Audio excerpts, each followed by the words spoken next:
আমরা যখন মরে যাই, মরার পরে আমাদেরকে কবরের মধ্যে রাখা হয়।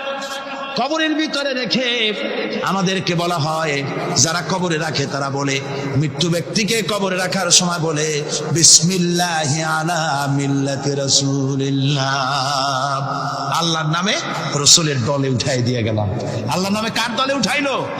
রসুলের দলে। চিন্তা করেন ভাইরা, আল্লাহর নামে রসুলের দলে উঠাইলেন কারে? কারে উঠালেন? এই লোকটি তার যৌবনকালে যত মিছিল করেছে, ধর্মনিরপেক্ষতাবাদের পক্ষে মিছিল করেছে, পুঁজিবাদের পক্ষে মিছিল করেছে, সমাজতন্ত্রের পক্ষে মিছিল করেছে, স্লোগান দিয়েছে, দেওয়ালে লিখেছে, বক্তৃতা করেছে, ভোট দিয়েছে, বই লিখেছে, জীবনে যা কিছু করেছে সব করেছে মানুষের তৈরি করা মতবাদের জন্য। তার ভোট ইসলামের কাজে লাগে নাই, তার ইলেকশন ইসলামের কাজে লাগে নাই, তার দেওয়ালের লেখা ইসলামের কাজে লাগে নাই, তার বক্তৃতা, তার টাকা পয়সা ইসলামের কাজে লাগলো না। মরে গেছে, পরে মরা মানুষটারে উঠাইয়া বললা রাসূলুল্লাহর দলে উঠাইয়া দিলাম। এখন বলো রাসূলুল্লাহ কেন তোমার মতো মরা লাশটাকে তিনি গ্রহণ করতে যাবে? তোমার জীবনের কোন কাজই তো ইসলামের জন্য কাজে লাগলো না। তোমার জীবনের একটা দীর্ঘ তো ইসলামের কাজে লাগে নাই। মরছো, তারপরে তোমার মরা লাশ রাসূলুল্লাহ বহন করতে যাবেন কেন? কি দায় টাকা পড়েছে তা? সুতরাং আমি বলতে চাই, আজকের মাহফিলে যত জনতা উপস্থিত হয়েছেন, জান এবং মাল সব কিছু দিয়ে লড়াই করতে হবে আল্লাহর রাস্তায়।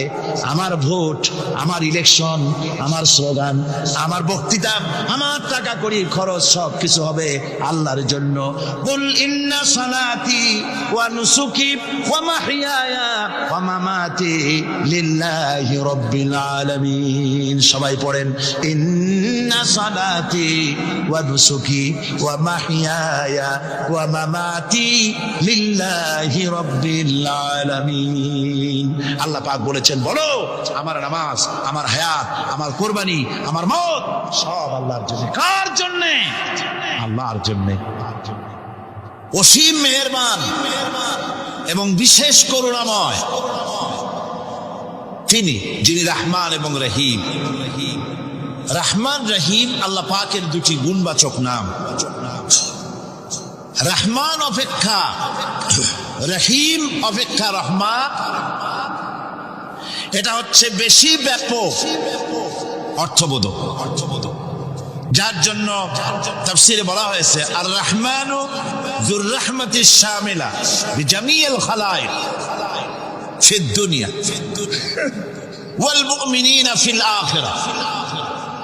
অর্থাৎ রহমান তিনি, যিনি এমন রহমতের মালিক যা বিশেষত গোটা বিশ্বের সমস্ত মানুষের জন্য প্রযোজ্য। আর রহিম হচ্ছে শুধু কিয়ামতের দিন পৃথিবীতে রহমান তিনি দয়াবান পৃথিবীর সমস্ত মানুষের জন্য, এবং কিয়ামতে শুধু মুমিনদের জন্য। রহমান কিয়ামতে শুধু মুমিনদের জন্য। আর রহিম হচ্ছে আর রহিমুর রাহমাতি শামিলা লিল মুমিনিনা ইয়াউমুল কিয়ামা। রহিম হচ্ছে শুধুমাত্র কিয়ামতের দিন আল্লাহ রাব্বুল আলামিন শুধু মুমিন লোকদের জন্য এই বিশেষ দয়া কিয়ামতের দিন করবেন। এখন রহমান হচ্ছেন পৃথিবীর সমস্ত মানুষের জন্য, সমস্ত প্রাণীর জন্য। তার দান থেকে কেউ বঞ্চিত থাকবে না, সকলের জন্য তার দানের দরজা অবারিত, উন্মুক্ত। এই পৃথিবীর মুখে আমরা দেখতে পাই মানুষ তার বন্ধুদেরকেই দেয়, শুধু সরকার হোক আর সাধারণ মানুষ হোক, আপনজনদেরকে নিজের দলকেই বেশি দেয়। কথা ঠিক কিনা? নিজের দলের প্রতি, আত্মীয় স্বজনের প্রতি স্বজন প্রিয়তা মানুষের শরীরের ভিতরে রোগ হিসাবে কাজ করে, আর এভাবে করে নিজের দল আর আত্মীয় স্বজনকে বেশি করে সুযোগ সুবিধা দেয়। শত্রুকে কেউ দেয় না, শত্রুকে কেউ ডেকে ডেকে কোনো জিনিস দিতে চায় না বা দেয় না। আল্লাহ রাব্বুল আলামিন এমন রহমান, এমন দয়াবান, এমন মেহেরবান, যারা তার ইবাদত করে, যারা তাকে স্বীকার করে, আল্লাহ বলে তাকে যারা সেজদা দেয়, আল্লাহ পাক তাদেরকেও দেন। আর যারা আল্লাহকে অস্বীকার করে, আল্লাহ রাব্বুল আলামিনকে মানে না, তার গুণাবলী কি স্বীকার করে না, তার অস্তিত্ব স্বীকার করে না, তারপরেও আল্লাহ রাব্বুল আলামিন কোন নাফরমান বান্দাকেও রহমত থেকে বঞ্চিত করেন না। সে যেই হোক, বেনামাজি হোক, মুরতাদ হোক, নাস্তিক হোক, তারপরে আল্লাহর অনুগ্রহ থেকে সে বঞ্চিত থাকে না। কথা ঠিক কিনা? বরং এটাই আমরা দেখি, নামাজি, দিনদার, পরেজগার মানুষ তার বরং কম থাকে, সে বরং কম পায়। বাড়ি নাই, ঘর নাই, কলকারখানা নাই, আর নামাজ রোজা করে না, হজ যাকাত করে না, আল্লাহর সাথে বিরোধিতা করে, আল্লাহরে মানেই না, বলে দেয়ার ইজ নো গড, স্রষ্টা বলতে কেউ নাই, এই ড্রিঙ্ক অ্যান্ড বি মেরি, এই হচ্ছে তাদের থিওরি, তাদের দর্শন, তাদের ফিলসফি। এই জাতীয় লোকগুলি বরং দেখা যায় তারা ক্ষমতা পায়, বাড়ি হয়, গাড়ি হয়, কল হয়, কারখানা হয়, সম্মান পায়। এটা কেন? এর কারণ হচ্ছে আল্লাহ রাব্বুল আলামিন এই পৃথিবীর কোনো মূল্য দেন না। এই পৃথিবীর মূল্য যদি আল্লাহ পাকের কাছে একটা মশার ডানার তুল্য যদি হতো, আল্লাহ পাক বিদ্রোহীদেরকে, কাফেরদেরকে এক ঢোক পানি আল্লাহ পাক গিলতে দিতেন না। এবার চিন্তা করেন, আল্লাহর ব্যাপারে যে দৃষ্টান্তটা দেওয়া হয়েছে, দৃষ্টান্তটা কত গুরুত্বপূর্ণ। মশার ডানার তুল্য, মশার ডানার তুল্য এই পৃথিবীর দাম নাই আল্লাহর কাছে। আপনাকে যদি কেউ 10 লক্ষ মশার ডানা বহু কষ্ট করে জোগাড় করিয়া যদি কেউ দেয়, তাহলে আপনি কয় টাকা দিয়ে কিনবেন? 4 পয়সা দিয়েও একজনে বলছে 4 পয়সাও দিবে না। তাহলে বোঝেন এর কোনো মূল্য নাই। একটা মশার ডানার তুল্য মূল্য আল্লাহ পাক এই পৃথিবীর দেন না, যার কারণে অবারিত উন্মুক্ত হস্তে আল্লাহ পাক সমস্ত মানুষের জন্য, প্রাণী জগতের জন্য তিনি করুণা করেছেন সকলকে। এই করুণাময় রহমান আল্লাহ পাক, তিনি গুনাহগারদেরকে, যারা আল্লাহ পাকের ফরমাবরদারি করতেছে, তাদেরকে সকলকে আল্লাহ পাক সমানভাবে তার জিনিসগুলিকে তিনি দিয়ে দিচ্ছেন। এটা হচ্ছে রহমান। আর রহিম হচ্ছে, হাদিস শরীফে বলা হয়েছে, আর রহমানু রহমানুদ দুনিয়া ওয়াল আখিরাহ, রহিম ও রহিমুল আখিরাহ। মোমেন রহমান তো শুধু আল্লাহ পাক দুনিয়া এবং আখিরাতের জন্য, আর রহিম শুধুমাত্র আখিরাতের জন্য। আবার কোন কোন আয়াতে বলা হয়েছে যে আল্লাহ পাক দুনিয়ার মানুষের জন্য রহিম। একটি আয়াতে ভাবে বলা হয়েছে, হুয়াল্লাযী ইউসাল্লি আলাইকুম ওয়া মালাইকাতুহু লিয়ুখরিজাকুম মিনাজ যুলুমাতি ইলান নূর ওয়া কানা বিল মুমিনিনা রহিমা। সে আল্লাহই তোমাদের প্রতি রহম করেছেন, রহমত নাজিল করেছেন, এবং তার ফেরেশতাগণ এই উদ্দেশ্যে যে তোমাদেরকে তিনি অন্ধকার থেকে আলোর দিকে বের করে নিয়ে আসবেন। আর তিনি হচ্ছেন মুমিনদের জন্য রহিম, অত্যন্ত দয়াবান। আরবি ভাষায় আর রহমান অন্তর্জগতের এমন একটি নম্র উচ্ছ্বাসিত অবস্থার প্রতি ইঙ্গিত করে, যার ফলে তার স্বতঃস্ফূর্তভাবে নিজের থেকেই মহানুভবতা এবং প্রীতি ও মহব্বতের ইচ্ছার বহির্প্রকাশ ঘটে। তাই রহমতের মধ্যে আছে স্নেহ, আছে প্রীতি, আছে অনুগ্রহ। আল্লাহ পাকের রহমতটা কি জিনিস? সেটা হচ্ছে রাহমাতি ওয়াসিআত কুল্লা শাই। আমার রহমত দিয়ে সমস্ত জিনিসকে ঢেকে রাখা হয়েছে। প্রত্যেকটি জিনিসের ভিতরে আল্লাহ পাকের রহমত রয়েছে। রহমত ছাড়া এই পৃথিবীতে মানুষের চলার কোনো পথ নাই। সমস্ত ব্যাপারেই আল্লাহ পাকের রহমত আর রহমত। তাবৎ সৃষ্টির দিকে যদি আমরা তাকাই, আল্লাহ পাকের সৃষ্টি জগতের দিকে তাকাই, সেখানে আল্লাহর এই করুণা ছাড়া আর কিছুই দেখা যাবে না।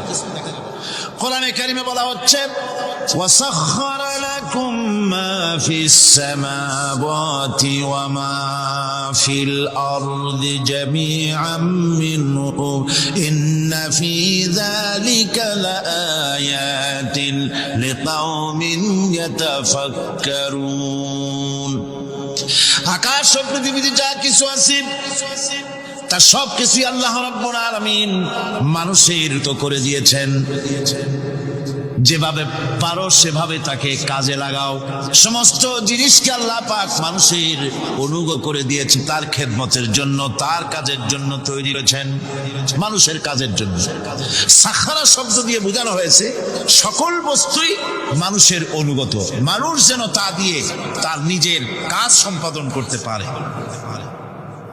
অন্য আয়াতে বলা হয়েছে আল্লাহুল্লাযী খালাকাস সামাওয়াতি ওয়াল আরদা ওয়া আনজালা মিনাস সামাই মাআন ফাখরাজা বিহি মিনাস সামারাতি রিজকান লাকুম ওয়া সাখখারা লাকুমুল ফুলকা লিতাজরি ফিল বাহরি বিআমরিহি ওয়া সাখখারা লাকুম আল্লাহ রাব্বুল আলামিন তিনি আকাশ সৃষ্টি করেছেন, জমিনকে সৃষ্টি করেছেন এবং আকাশ থেকে পানি বর্ষণ করেছেন, তা দিয়ে ফসল উৎপাদন করেছেন। এই ফসলের পিছনে আল্লাহ পাকের কি বিরাট রহমত কাজ করতেছেন আপনি লক্ষ্য করেন। কাদার ভিতরে, কর্দমুক্ত জমিনের ভেতরে আপনি বীজ বপন করেছেন, কর্দমুক্ত জমিনের ভেতরে বীজ বপন করে বাড়ি গিয়ে আপনি ঘুমিয়ে আছেন। আল্লাহ পাকের রহমত, তার কুদরত, ওই বীজ থেকে পাতা উদ্গত করে দিয়েছেন, শিকড় মাটির ভেতরে চলে গিয়েছে, পাতাগুলি নরম, সবে পাতাগুলি গজিয়েছে, সূর্যের তাপে পাতা মুষড়ে পড়ে গিয়েছে। বিকেল বেলায় সারাদিন সূর্যের প্রখর তাপ লেগেছে। মানুষকে খাওয়াবার জন্য আল্লাহ রাব্বুল আলামিনের কি বিরাট রহমত কাজ করতেছে লক্ষ্য করুন। রাতের বেলায় আল্লাহ পাক শিশির বিন্দু নাজিল করে দেন, কণা কণা শিশির বিন্দু ওই মুষড়ে যাওয়া পাতার উপরে পড়ে গিয়ে সারা রাত এভাবে সুন্দর ঠান্ডা বাতাস আর শিশির বিন্দু যত্ন করে করে মুষড়ে যাওয়া পাতাটিকে সকালবেলা পর্যন্ত তরতাজা, সজীব আর প্রাণবন্ত করে দেন। এরপরে গাছ বড় হলো, তার ভিতরে রব্বুল আলামিন ধান দিলেন, গম দিলেন, এভাবে করে যত্ন করে তার শুরু থেকে শেষ পর্যন্ত প্রত্যেকটি গাছকে খাদ্য ব্যবস্থাকে আল্লাহ রব্বুল আলামিন নিজ যত্নে, নিজ কুদরতে, আপন রহমতে সবগুলিকে লালন পালন করে মানুষের হাতে তুলে দিলেন। মানুষকে আল্লাহ পাক সর্বশ্রেষ্ঠ মর্যাদা দান করেছেন, যার কারণে আল্লাহ পাক বলেছেন ওয়ালাকাদ কাররামনা বানি আদম, আদম সন্তানকে আমি সম্মান দিয়েছি, মর্যাদা দিয়েছি। আর সেই মর্যাদা দেওয়ার কারণে যত খাদ্য তার সামনে পেশ করেছি, আল্লাহ পাক আপন রহমতে সব খাদ্যগুলিকে প্যাকেট করে বান্দাদের সামনে হাজির করে দিয়েছেন। কোনো খোলা খাবার দেওয়া হয়নি, কারণ মানুষ হচ্ছে আল্লাহ পাকের শ্রেষ্ঠ মেহমান, মর্যাদা সম্পন্ন প্রাণী, মর্যাদা সম্পন্ন মেহমান এই মানুষ। তার সামনে কলা দেওয়া হলো কভার করে, প্যাকেট করে। আনারস বলেন, আম বলেন, কাঁঠাল বলেন, যত রকমের ফল আল্লাহ পাক দান করলেন, বেদানা বলেন, আপেল বলেন, সমস্ত ফলগুলিকে, খাবারগুলিকে আল্লাহ পাক প্যাকেট করে করে আপন রহমতে বান্দাদের সামনে হাজির করে দিয়েছেন। তার এত দয়া, তার দয়াই আকাশ থেকে বৃষ্টি হয়, সেই বৃষ্টিতে ফসল ফলে। তার দয়ায়, তার রহমতে তিনি পানি মানুষের আয়ত্তে করে দিয়েছেন। এই পানির উপরে জাহাজ পরিচালনার জন্য আল্লাহ পাক সুযোগ করে দিয়েছেন। জাহাজ পরিচালনা করা হচ্ছে সমুদ্রের ভেতরে মানুষের জন্য। এভাবে করে আল্লাহ পাক সব জিনিসকে তার সুযোগের মধ্যে এনে দিয়েছে। এরপরে আল্লাহ পাক বলছেন ওয়া আতাকুম মিন কুল্লি সালতুমুহু ওয়া ইন তাউদ্দু নি'মাতাল্লাহি লা তুহসুহা ইন্নাল ইনসানা লাযালুমুন কাফফার। আল্লাহ পাক বলেন তোমাদের প্রতি আল্লাহ পাকের দয়া, তার রহমত, তার করুণা এত বেশি তোমাদের সকল চাহিদা তিনি পূরণ করেছেন, কোনো চাহিদা বাকি রাখেন নাই।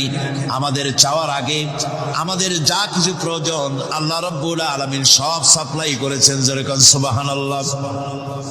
ওই আল্লাহ পাক বলেন, ওয়া ইন তাউদ্দু নি'মাতাল্লাহি লা তুহসুহা। বান্দারে, আমার নিয়ামত যদি গণনা করো, গুনতে গুনে গুনে গুনে আমার নিয়ামতকে গুনে শেষ করতে পারবা না। এত অসংখ্য নিয়ামত ছড়িয়ে ছিটিয়ে রেখেছি বিশ্ব জুড়ে, সর্বত্র সব জায়গায় আমার করুণার ছোঁয়া তোমার চোখের সামনে পড়বে। আল্লাযী জাআলা লাকুমুল আরদা মাহদাও ওয়া জাআলা লাকুম ফীহা সুবুলান লাআল্লাকুম তাহতাদুন। আল্লাহ পাক যিনি জমিনকে, এই পৃথিবীকে তোমাদের জন্য বিছানার মতো বিছায় দিয়েছেন, আর বিচারণের জন্য সমতল পথ তৈরি করে দিয়েছেন। এই পৃথিবীটা তোমার জন্য কি সুন্দর করে আল্লাহ পাক একটা গালিচার মতো করে বিছায় দিয়েছেন, সবুজ ঘাস তাতে রয়েছে। এই পৃথিবীর মাটি আল্লাহ পাক মানুষের জন্য কি সুন্দর ঘাটিতে পরিণত করে দিয়েছেন। এই মাটি আল্লাহর রহমতটা দেখুন, একদিকে মাটি নরম, আবার এমন নরম নয় যে 10 তলা 20 তলা 50 তলা বিল্ডিং করলে পরে এর ভারের চোটে ভিতরে ঢুকে যাবে, এরকম নরম নয়। যেখানে যতটুকু প্রয়োজন ফসল ফলাবার জন্য বৃষ্টি দিয়ে মাটি নরম করে ফসল ফলাবার ব্যবস্থা করা হয়। আবার বিল্ডিং তৈরি করার জন্য মাটি যেমন শক্ত হওয়া দরকার তেমন শক্ত আল্লাহ পাক করে দিয়েছেন। এখন তো 130, 35, 40 তলা পর্যন্ত, তারও বেশি তলা বিল্ডিং তৈরি হচ্ছে। আমি 135 পর্যন্ত উঠেছি আমেরিকায়, 135 তলা বিল্ডিং। এটা উঠতে 39 সেকেন্ড লাগে মাত্র। এখন এদের লিফটটা কি পাওয়ারফুল চিন্তা করেন, সা করে একটা শব্দ হয় আর আপনি দেখছেন যে 135 তলার ছাদের উপর উঠে গেছে। নিচের দিকে তাকাইলে মানুষগুলো ছাগলের ছাওয়ার মতো এতটুকু এতটুকু দেখা যায়, গাড়িগুলো পিঁপড়ার মতো দেখা যায়। এগুলি নতুন নতুন প্রযুক্তির মাধ্যমে তৈরি করা হচ্ছে। এখন এই বিশাল বিল্ডিং, এত ওজন, এই ওজন ধারণ করার জন্য মাটিকে আল্লাহ পাক ভারসাম্য, শক্তির ভারসাম্য দান করেছেন। এটাকে আল্লাহ পাক নরমও করেছেন আবার শক্তও করেছেন। এই মাটি, এই পৃথিবী আমাদের জন্য বিশাল এক নিয়ামত আল্লাহ পাক করে দিয়েছেন, ফসল ফলাবার জন্য, চলাফেরার জন্য। আবার এই মাটি যেন আপনাকে নিয়ে নড়াচড়া করতে না পারে। মাঝে মাঝে ভূমিকম্প হয় না পৃথিবীতে? ভূমিকম্প জোন যেগুলি আছে সেগুলি হচ্ছে Japan, China, turkey, Iran, America, এরকম বিভিন্ন দেশে ভূমিকম্পের জোন, এগুলি ভূমিকম্প এলাকা। আমাদের এসব দেশে ভূমিকম্প কম হয়, তবে ইদানিং একটু একটু শুরু হয়েছে। আল্লাহ যেন এই ভূমিকম্পের গজব থেকে আমাদেরকে বাঁচান। এত আস্তে আমিন বললেন কেন? আল্লাহ পাক কি প্রচন্ড ক্ষমতার মালিক। তিনি রহমত করে এই জমিনকে সুন্দর স্থিতি স্থাপক, একটা স্থিতিশীলতা করে দিয়েছেন। এই পৃথিবী যেন আমাদের নিয়ে নড়াচড়া করতে না পারে সেজন্য আল্লাহ পাক পাহাড় সৃষ্টি করেছেন। চট্টগ্রামে পাহাড় আছে না? রাঙামাটি, খাগড়াছড়ি, বান্দরবান পাহাড় আছে না? আছে। লোকেরা এই পাহাড়ের উপকারিতা বোঝে না, সমানে পাহাড় কাটে। যারা পাহাড় কাটেন তারা আত্মঘাতী কাজ করেন, তারা পৃথিবীর মানুষের ক্ষতি করেন। পাহাড় আল্লাহ পাক তৈরি করেছেন। আল্লাহ কোন জিনিস খেলতামাশার জন্য তৈরি করেন নাই। গতকাল এই আয়াতটি আমি পড়েছিলাম, الذين يذكرون الله قياما وقعودا وعلى جنوبهم ويتفكرون في خلق السماوات والأرض ربنا ما خلقت هذا باطلا নিরর্থক করে আল্লাহ পাক কোন জিনিসকে তৈরি করেন নাই। আল্লাহ পাক এই পাহাড় সৃষ্টি করেছেন জমিনের ভারসাম্য রক্ষা করার জন্য। সেই পাহাড়গুলি কাটতেছে মানুষ সমানে, গাছ কাটতেছে সমানে, এতে করে প্রকৃতির ভারসাম্য নষ্ট হয়ে যাচ্ছে। এগুলি সব আল্লাহ পাকের রহমত, সবগুলি আল্লাহ পাকের নিয়ামত। খালি খালি আল্লাহ কিচ্ছু তৈরি করেন নাই। ব্যাঙগুলারে জনমের মতো খাইয়া ব্যাঙের ব্যবসা করে, চীনের কাছে ব্যাঙ বিক্রি করে এখন বাংলাদেশ মহাবিপদে পড়েছে। এখন ব্যাঙ কোথায় পাওয়া যায় তাই তালাশ করে, কারণ এই ব্যাঙের উপকারিতা আগে জানা ছিল না। এত কীটনাশক ওষুধ ছড়ানো লাগতো না। কীটনাশক ওষুধ ছড়িয়ে জমিনের উর্বরা শক্তির 12টা বাজানো হচ্ছে। আল্লাহ পাক আপন কুদরতে, আপন রহমতে অসংখ্য ব্যাঙ তৈরি করে দিচ্ছে, যাতে করে অতিরিক্ত পোকামাকড় গুড়িয়েরা ধরে ধরে খাইয়া ফেলে। আল্লাহ পাকের এগুলি কিভাবে নষ্ট করা হলো। আর এখন কীটনাশক ওষুধ দিয়ে সর্বনাশ করা। আর কীটনাশক ওষুধ আনা হচ্ছে ভারত থেকে, ইন্ডিয়া থেকে। ভারত থেকে কীটনাশক ওষুধ আর সার জানা হচ্ছে, তা দিয়ে বাংলাদেশের মাটির উর্বরা শক্তি আরো নষ্ট হচ্ছে। আপনারা জিজ্ঞেস করবেন চাষিদের কাছে কিভাবে নষ্ট হচ্ছে। সুতরাং আল্লাহ পাক খেল তামাশায় বস্তু করে কিছুই তৈরি করেন নাই, সবগুলিকে আপন রহমতে তৈরি করেছেন মানুষের সৃষ্টি জগতের জন্য, যার দ্বারা মানুষ উপকৃত হতে পারবে। এই জন্য তিনি হচ্ছেন রহমান। বলেন তিনি কি? রহমান।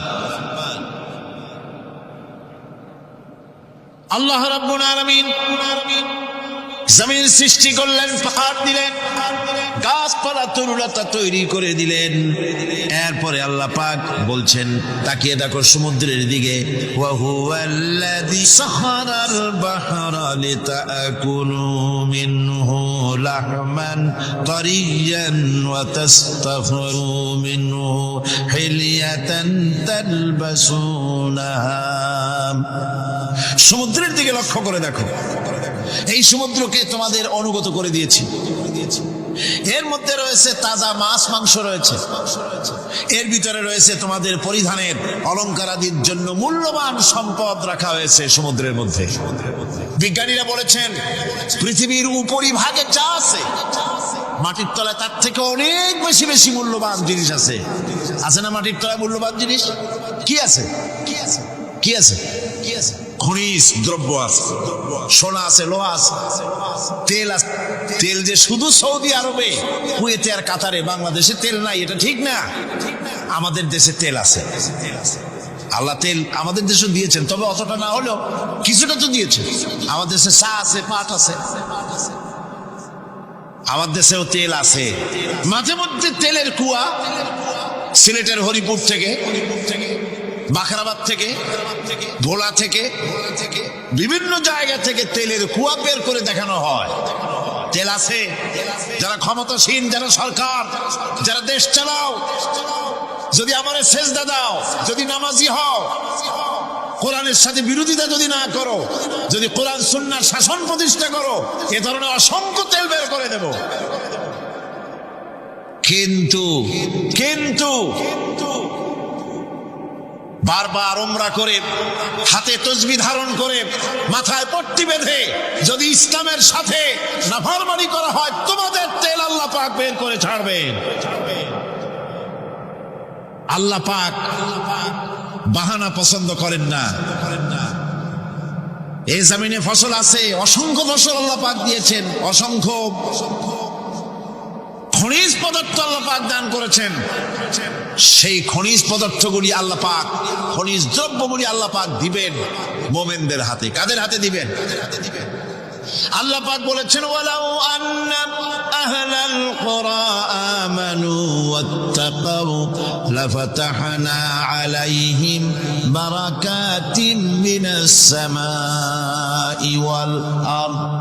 দেশের লোকেরা, জনপদের লোকেরা যদি আমার উপর ঈমান আনে আর আমাকে ভয় করার নীতি যদি অবলম্বন করে চলে, তাহলে ওই দেশের মানুষের জন্য আকাশ আর জমিনের সব বরকতের দরজা আমি আল্লাহ খুলে দেব। নিয়ামতের অভাব নাই, যথেষ্ট নিয়ামত আল্লাহ পাকের আছে। তাহলে বললাম এই পৃথিবীর উপরিভাগে যত নিয়ামত আছে, পৃথিবীর ভেতরে এর থেকে কম নাই। কত ভিতরে? এই ভিতরে যাওয়ার জন্য একবার একটা চেষ্টা হলো। আমেরিকার ওকলাহামা সিটি, এটি একটি স্টেট। এই স্টেটের পাশে একটা জায়গা বেছে নেওয়া হলো, যে পৃথিবী, তাদের ধারণা ছিল যে মাটি খুঁড়তে খুঁড়তে এর পৃথিবীর অপর পৃষ্ঠে যাওয়ার জন্য একটা আন্ডারগ্রাউন্ড রাস্তা করা যায় নাকি। ছোটবেলায় পড়ছিলাম এক ভূগোলে একটা বইতে, যে কেউ যদি আমাদের দেশ থেকে এখান থেকে মাটি খোঁড়া আরম্ভ করে, তাহলে মাটি খুঁড়তে খুঁড়তে একদিন না একদিন আমেরিকায় পৌঁছে যাবে। কোনো ভিসা টিসা লাগবে না, VD7 DB7 97 লাগবে না, এমনি যাইতে পারবে। মানুষেরা চেষ্টা করলো মাটি খোঁড়া। মাটি খুঁড়তে খুঁড়তে পৃথিবীতে এটাই ছিল প্রথম এই দুঃসাহসিক পরিকল্পনা। ৬,০০০ ফিট পর্যন্ত মাটি খনন করার পর কোন কুল কিনারা করতে না পেরে তারা এই দুঃসাহসিক পরিকল্পনা ছেড়ে দিল। কিন্তু গবেষণার শেষ হয়নি। যারা গবেষণা করেছেন তারা গবেষণালব্ধ, তাদের অভিজ্ঞতা তারা লিখেছেন যে পৃথিবীর অন্তত ১৮০ মাইল গভীর পর্যন্ত তাদের একটা আইডিয়া হয়েছে যে পৃথিবীর মাটির নিচে অসংখ্য খনিজ দ্রব্য রয়েছে, অসংখ্য নিয়ামত এই পৃথিবীর মাটির ভিতরে আল্লাহ পাক লুকায় রেখেছেন। ওর তলায় কি আছে বিজ্ঞানীদের মাথায় এখনো ঢোকে নাই। এই পৃথিবীর উপরে যা আছে ভেতরের থেকে আল্লাহ পাক বেশি রেখেছেন। এরপরে সমুদ্রের ভয়াল দৃশ্য দেখলে পরে মানুষের কলিজা ভীত, প্রকম্পিত, সন্ত্রস্ত হয়ে যায়। কথা ঠিক কিনা? যত বড় বাহাদুর হোক, সমুদ্রের ঢেউর মধ্যে যদি পড়ে, বাহাদুরি আর থাকে না। ঠিক কিনা গণ? যতই বড় আল্লাহ নাই, কিন্তু সমুদ্রে গেলে আর অসুবিধা হয় না। সমুদ্রের ঢেউয়ের মধ্যে এই মহাসমুদ্রের ভিতরে আল্লাহ রাব্বুল আলামিন অসংখ্য রহস্য রেখে দিয়েছেন, যা তো বিজ্ঞানীরা উদ্ঘাটন করতে পারেনি। এই মহাসমুদ্রের ভিতরে রয়েছে ম্যাগনেটিক পাহাড় পানির তলায়। যদি রাডারে ধরে না পড়ে জাহাজে, তাহলে এর রেঞ্জের ভিতরে আসলে এমন আকর্ষণে টেনে নেবে, পাহাড়ের সাথে লেগে টপ করে লেগে জাহাজ চানাচুর হয়ে যায়। এই মহাসমুদ্রের ভেতরে আল্লাহ পাক মাছ রেখেছেন, অসংখ্য মাছ রয়েছে, অসংখ্য ধরনের প্রাণী রয়েছে। আর তিনি এমন রহমান, প্রত্যেকটি প্রাণীর আবার আত্মরক্ষার জন্য হাতিয়ার তার সাথে সাথে দিয়ে দিয়েছে। এক প্রকারের মাছ আমি নিজে দেখেছি সি ওয়ার্ল্ডে গিয়ে, এক প্রকারের মাছ আছে, সে যদি আক্রান্ত হয় তাহলে তার পেছনের দরজা থেকে এক প্রকারের লাভা, এক প্রকারের আটা জাতীয় জিনিস ছেড়ে দেয়। ওইটা পানি তড়িৎ গতিতে, আর পানি আশেপাশে পানিগুলি ইলেকট্রিফাইড হয়ে যায়। যে তাকে আক্রমণ করতে আসছে ইলেকট্রিক শক খেয়ে পালানো ছাড়ার পথ থাকে না। আবার আরেক প্রাণী, আরেক প্রকারের মৎস্য আছে, যেগুলি আক্রান্ত হলে পরে সে তখন তার মুখ থেকে ব্লু রঙের, গাঢ় কালো রঙের এক প্রকারের কতগুলি লালা বের করে দেয়, তার আশেপাশে একদম কালো অন্ধকার হয়ে যায়, তারা আর কেউ দেখতে পারে না। এভাবে করে প্রত্যেককেই আত্মরক্ষার জন্য আল্লাহ পাক হাতিয়ার দিয়ে দিয়েছেন। সুবহানাল্লাহ। সেই সমুদ্রের ভেতরে এই ধরনের মৎস্যরাজি, বিরাট বিরাট প্রকাণ্ড প্রকাণ্ড প্রাণী আল্লাহ পাক সেখানে রেখেছেন। এরপরে এই সমুদ্রের মধ্যে রয়েছে মণিমুক্তা। আল্লাহ পাক বলছেন তোমরা পোশাক তৈরি করবে, তোমাদের স্ত্রীদের জন্য অলংকার আদি তৈরি করবে, সেজন্য ওর ভিতরে মণিমুক্তা মহামূল্যবান জিনিস এই সমুদ্রের ভেতরে আমি দিয়ে রেখেছি। আপন কুদরতে, আপন মেহেরবানিতে, কেউ আমার কাছে চায় নাই, আমি নিজের থেকে তোমাদের সমস্ত প্রয়োজন মিটিয়েছি, যা লাগবে সব জোগাড় করে দিয়েছি। এখন দেখুন আল্লাহ রাব্বুল আলামিন তার রহমতের নমুনা প্রাণী জগতের দিকে লক্ষ্য করে দেখেন, আল্লাহ রাব্বুল আলামিন সমস্ত প্রাণী জগৎ, দুনিয়ায় মানুষ বাদে যত প্রাণী আছে সমস্ত প্রাণীর দিকে তাকান। মানুষের কথা তো গতকাল বলেছি। সমস্ত প্রাণীগুলিকে আল্লাহ রাব্বুল আলামিন তাদের সাথে তাদের সমস্ত জিনিস দিয়ে দিয়েছেন। এর মধ্যে কোনোটাকে আল্লাহ পাক বোঝা বহন করার জন্য কোন প্রাণীকে তৈরি করেছেন, আবার মানুষের জন্য, জিহাদের জন্য, যুদ্ধ করার জন্য কোন প্রাণী তৈরি করেছেন, চাষাবাদ করার জন্য প্রাণী তৈরি করে দিয়েছেন। কোরআন বলছি, ওয়াল-আনআমা খালাকাহা লাকুম ফীহা দিফউন ওয়া মানাফিউ ওয়া মিনহা তাআকুলুন। তিনি বিভিন্ন ধরনের জীব পয়দা করেছেন, যার থেকে তোমাদের শীতের পোশাক এবং অন্যান্য কল্যাণকর কাজ যেন তোমরা করতে পারো, সেজন্য পশুর গায়ে যে পশম দেওয়া হয়েছে, এতে পশুরও কাজ হয়। আবার এই পশমগুলি গ্রীষ্মকালে কেটে নিয়ে তাই দিয়ে মানুষের শীতবস্ত্র তৈরি করা হচ্ছে। আপনার গায়ের, আপনার গলার মাফলার, আপনার সোয়েটার, আপনার চাদর, আপনার কম্বল, এগুলি আল্লাহ পাক তৈরি করার জন্য দুনিয়ার যত প্রাণী তৈরি করেছেন, প্রাণীগুলির গায়ে, চতুষ্পদ জন্তুর গায়ে পশম দিয়ে, সেগুলি দিয়ে এগুলি তৈরি করার ব্যবস্থা করেছেন। আবার আল্লাহ রাব্বুল আলামিন বলেন, ওয়ালাকুম ফীহা জামালুন হিনা তুরিহুনা ওয়া হিনা তাসরাহুন। যখন সেগুলি মাঠে সকাল বেলায় চড়তে নামে, আবার বিকেল বেলায় যখন পালবদ্ধ হয়ে বিকেল বেলায় যখন ঘরে ফেরে, তখন দেখার এক সৌন্দর্য এমন হয় যা সত্যি উপভোগ্য। লক্ষ্য করে দেখবেন, এগুলি শহরে কম দেখা যায়, গ্রাম্য অঞ্চলে মাঝে মধ্যে যাবেন, গ্রামের লোকই আপনারা অধিকাংশ এখানে আছেন, আপনারা দেখবেন সকাল বেলায় যখন পালে পালে গরু, ছাগল, মহিষ ইত্যাদি যেতে থাকে, সকাল বেলায় সূর্য যখন উঠে সেই সময় যখন এগুলি যেতে থাকে, তখন তার দেখার একটা দৃশ্য দারুণ লাগে। আবার যখন সন্ধ্যা বেলায় গোধূলি লগ্নে যখন সূর্য লাল হয়ে পশ্চিম দিগন্তে অস্তমিত হতে যায়, তখন শত শত গরু, ভেড়া, ছাগল পাল ধরে মাঠের মধ্য দিয়ে যখন বাড়ির দিকে রওনা করে, আল্লাহ পাক বলেন এই দৃশ্য অত্যন্ত উপভোগ্য। যারা সত্যি এগুলি দেখে, উপভোগ করে, তারা বুঝতে পারে যে আল্লাহ পাকের নিয়ামত সব দিকেই আল্লাহ পাক এভাবে ছড়িয়ে রেখেছে।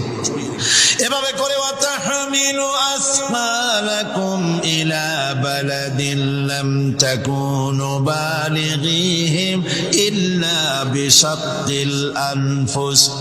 আল্লাহ পাক বলেন, এভাবে করে আমি জন্তু, জীব তৈরি করেছি যারা তোমাদের বোঝাগুলি এক শহর থেকে আর এক শহরে, এক গ্রাম থেকে আর এক গ্রামে বোঝাগুলি বহন করে নিয়ে যায়। এভাবে আমি যদি চতুষ্পদ জন্তু তৈরি না করতাম, তোমরা নিজেরা ঘাড়ে করে, পিঠে করে এ বোঝাগুলি বহন করা বড়ই কষ্টসাধ্য হয়ে যেত। উটের পিঠে করে, গাধার পিঠে করে, গরু গাড়ি বানায়া, হাতির পিঠে করে, কত বিরাট বিরাট বোঝা, টনকে টন বোঝা এভাবে পশু দিয়ে টেনে নেওয়া হয়। আল্লাহ পাক বলছেন এগুলি আমার রহমত। এরপরে এই পশুর ভিতরে হালাল গোশত তৈরি করে তোমার খাবারের ব্যবস্থা করেছি। ওয়া ইন্না লাকুম ফিল আনআমি লাইবরা নুসকিকুম মিম্মা ফি বুতুনিহি মিন বাইনি ফারসিন ওয়া দামিন লাবানান খালিসান সাইগাল লিশশারিবিন। তোমাদের চতুষ্পদ জন্তুর মধ্যে দেখবে বুদ্ধিমান, দূরদৃষ্টি সম্পর্ক লোক যারা, তাদের জন্য আমি এর মধ্যে নিদর্শন রেখেছি। তোমাদের দুগ্ধবতী গাভীগুলি, যার দ্বারা তোমরা দুধ পাও, এগুলি জমিনের ঘাস খেলো, খড় খেলো, আর এর দ্বারা রক্ত তৈরি হলো, পায়খানা তৈরি হলো, পেশাব তৈরি হলো। পাশাপাশি রাস্তা দিয়ে পরিষ্কার সুস্বাদু দুধ আমি আল্লাহ রাব্বুল আলামিন তোমাদের জন্য দান করেছি। এত নিয়ামত আল্লাহ পাক দিলেন, আল্লাহ পাকের বিনিময় কিছুই চান নাই। কিছু চাইছেন নাকি? বলেন কিছু চাইছেন? কিছুই চান না। দেখেন এই যে ঠান্ডা মৌসুম চলছে, এখন কি মৌসুম? শীতের মৌসুম। এই পৃথিবীটাকে আমরা আমাদের একটা রুমকে যদি ঠান্ডা করতে চাই, তাহলে আমরা কি লাগাই? রুমে এসি লাগাই। প্রত্যেক মাসে বিল দেওয়া লাগে না লাগে না? বিল দিতে হয়। একটা রুম এসি দিয়ে ঠান্ডা করতে প্রত্যেক মাসে 500, 1000, 2000, 2500 রুম হিসাবে এর ভাড়া দেওয়া লাগে, এর চার্জ দিতে হয়। এত বড় বিশ্বটা আল্লাহ পাক ঠান্ডা করে ফেলেছেন। কত বড় এসি প্লান্ট আল্লাহ পাকের, সুবহানাল্লাহ। কত বড় এসি আল্লাহ ছেড়ে দিয়েছেন এখন।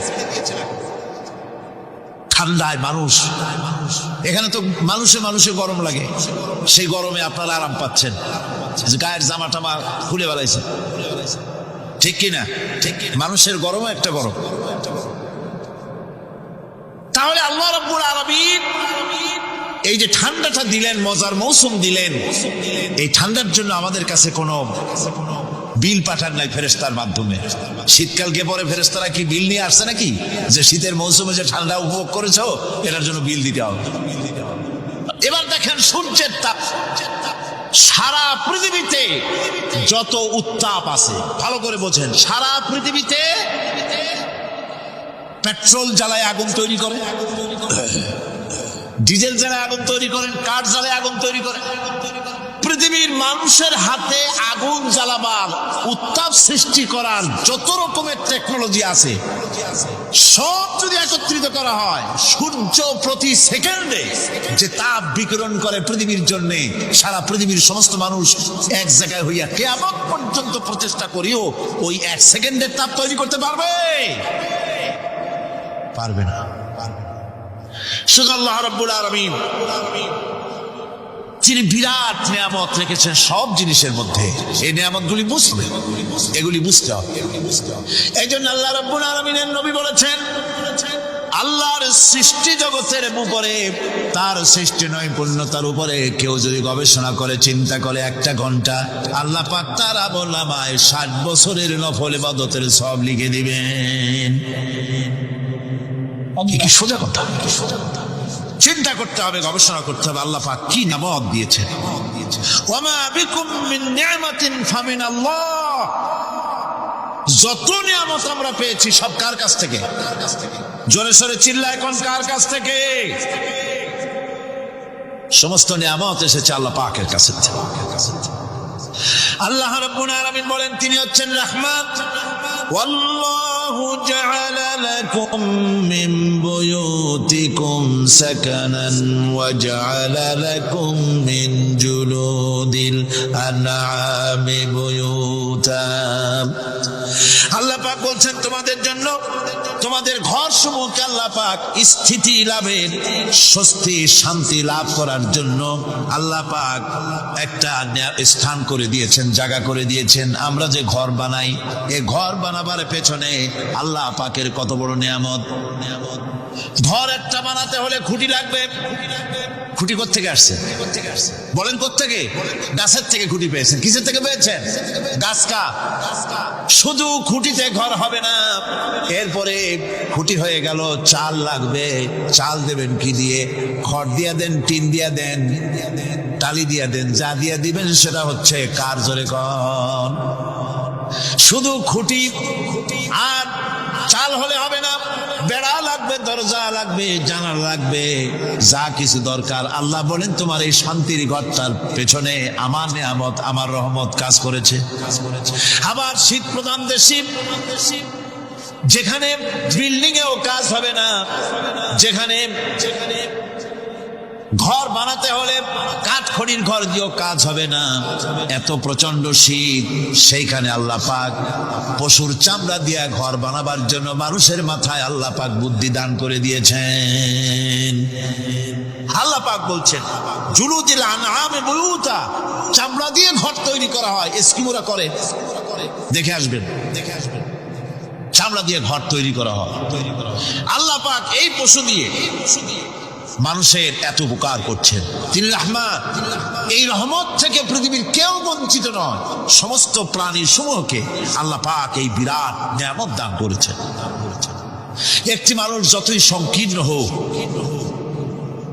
অসভ্য জীবন যাপন করুক, ইলিটারেট হোক, মূর্খ হোক, লেখাপড়া কিচ্ছু জানে না, একটা পর্ণ কুটিরের ভিতর এক কৃষক বাস করে, সেও যদি চিন্তা করে তাহলে অন্তত এতটুকু উপলব্ধি তার আসবে যে সে অসুখ হলে পরে তার আশেপাশে লতা গুল্ম গাছের শিকড় বেটে খেলে পরে তার অসুখ ভালো হয়ে যায়, ঠিক কিনা?